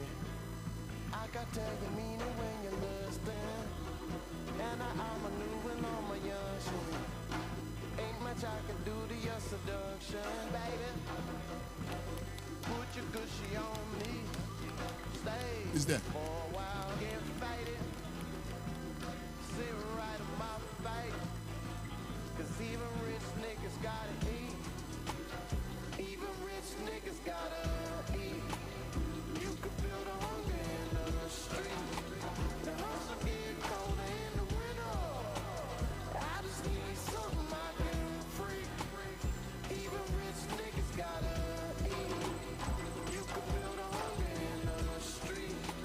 The hustle get colder in the winter. I just need something I can. Thank you very much. Can we give them another round of applause? Can the Dejuan's cultural troupe please come? Dejuan. Thank you very much. We are waiting, Dejuan.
Thank you very much, Dejuan's Cultural Troupe. Thank you very much. I do believe we have had a good day, so we're going to take our pictures and we're going to begin to wrap this up.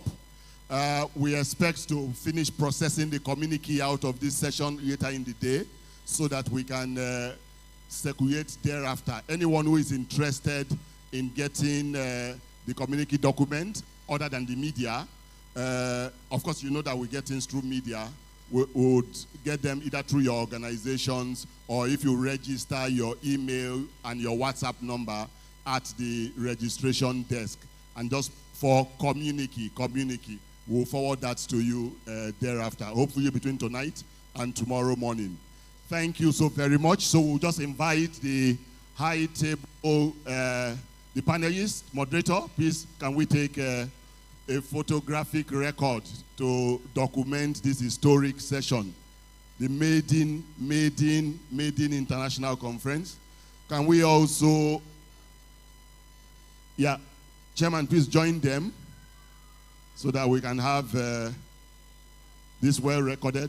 Chairman, please join them in. When we finish with that, council members and can just come up and join in the second set of photographs to record this.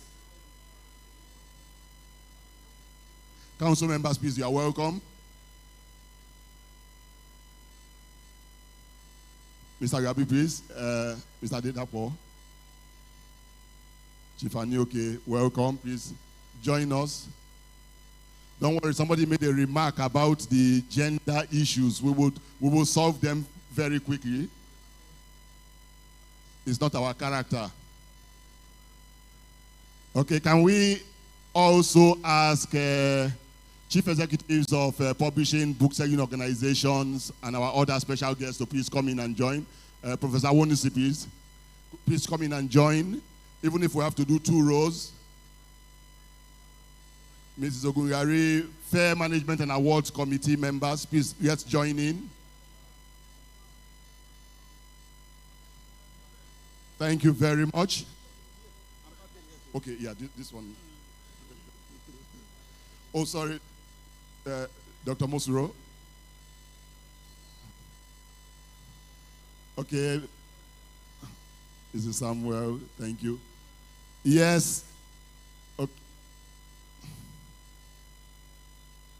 Thank you very much.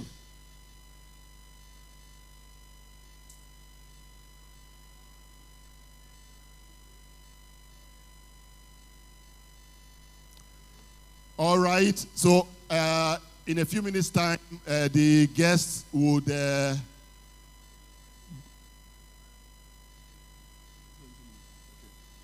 please let the guests also wait around. We still have the exhibition stands, visit the exhibition stands, look around. We have another session for the Booksellers Association year after today. And of course, the children's activities are still going on.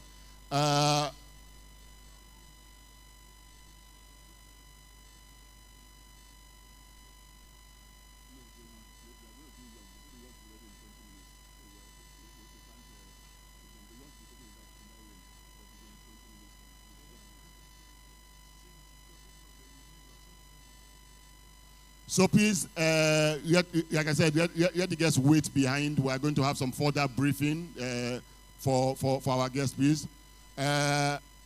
Tomorrow, after the end of today's activities, there will be activities all through tomorrow. The different stakeholder groups will be hosting their activities. The Publishers Association will be continuing the discussion on the National Book Policy tomorrow. And then you also have the network of book clubs also has their readers, payé for tomorrow also. So it's a full day tomorrow, and again on Saturday we'll be here. We thank you for having participated in the activities of the fair up to this point. Please feel free to continue to participate, and then we would, like I said, give further briefing to the guests on the next activity for them. Thank you.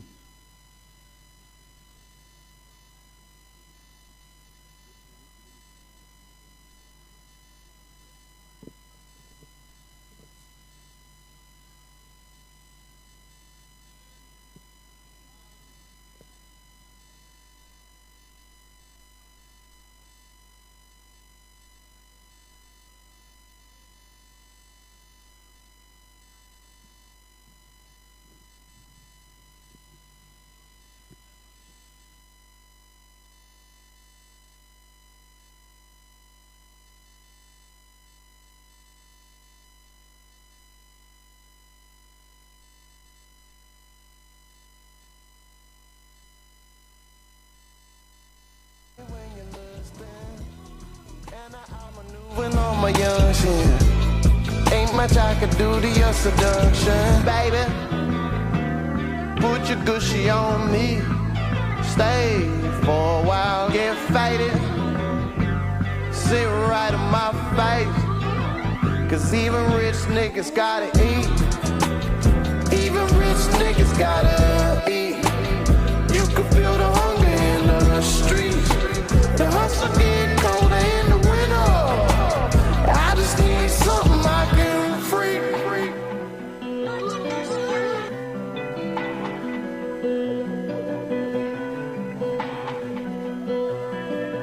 Ain't no cat, man, my match. Selfish ass, love can't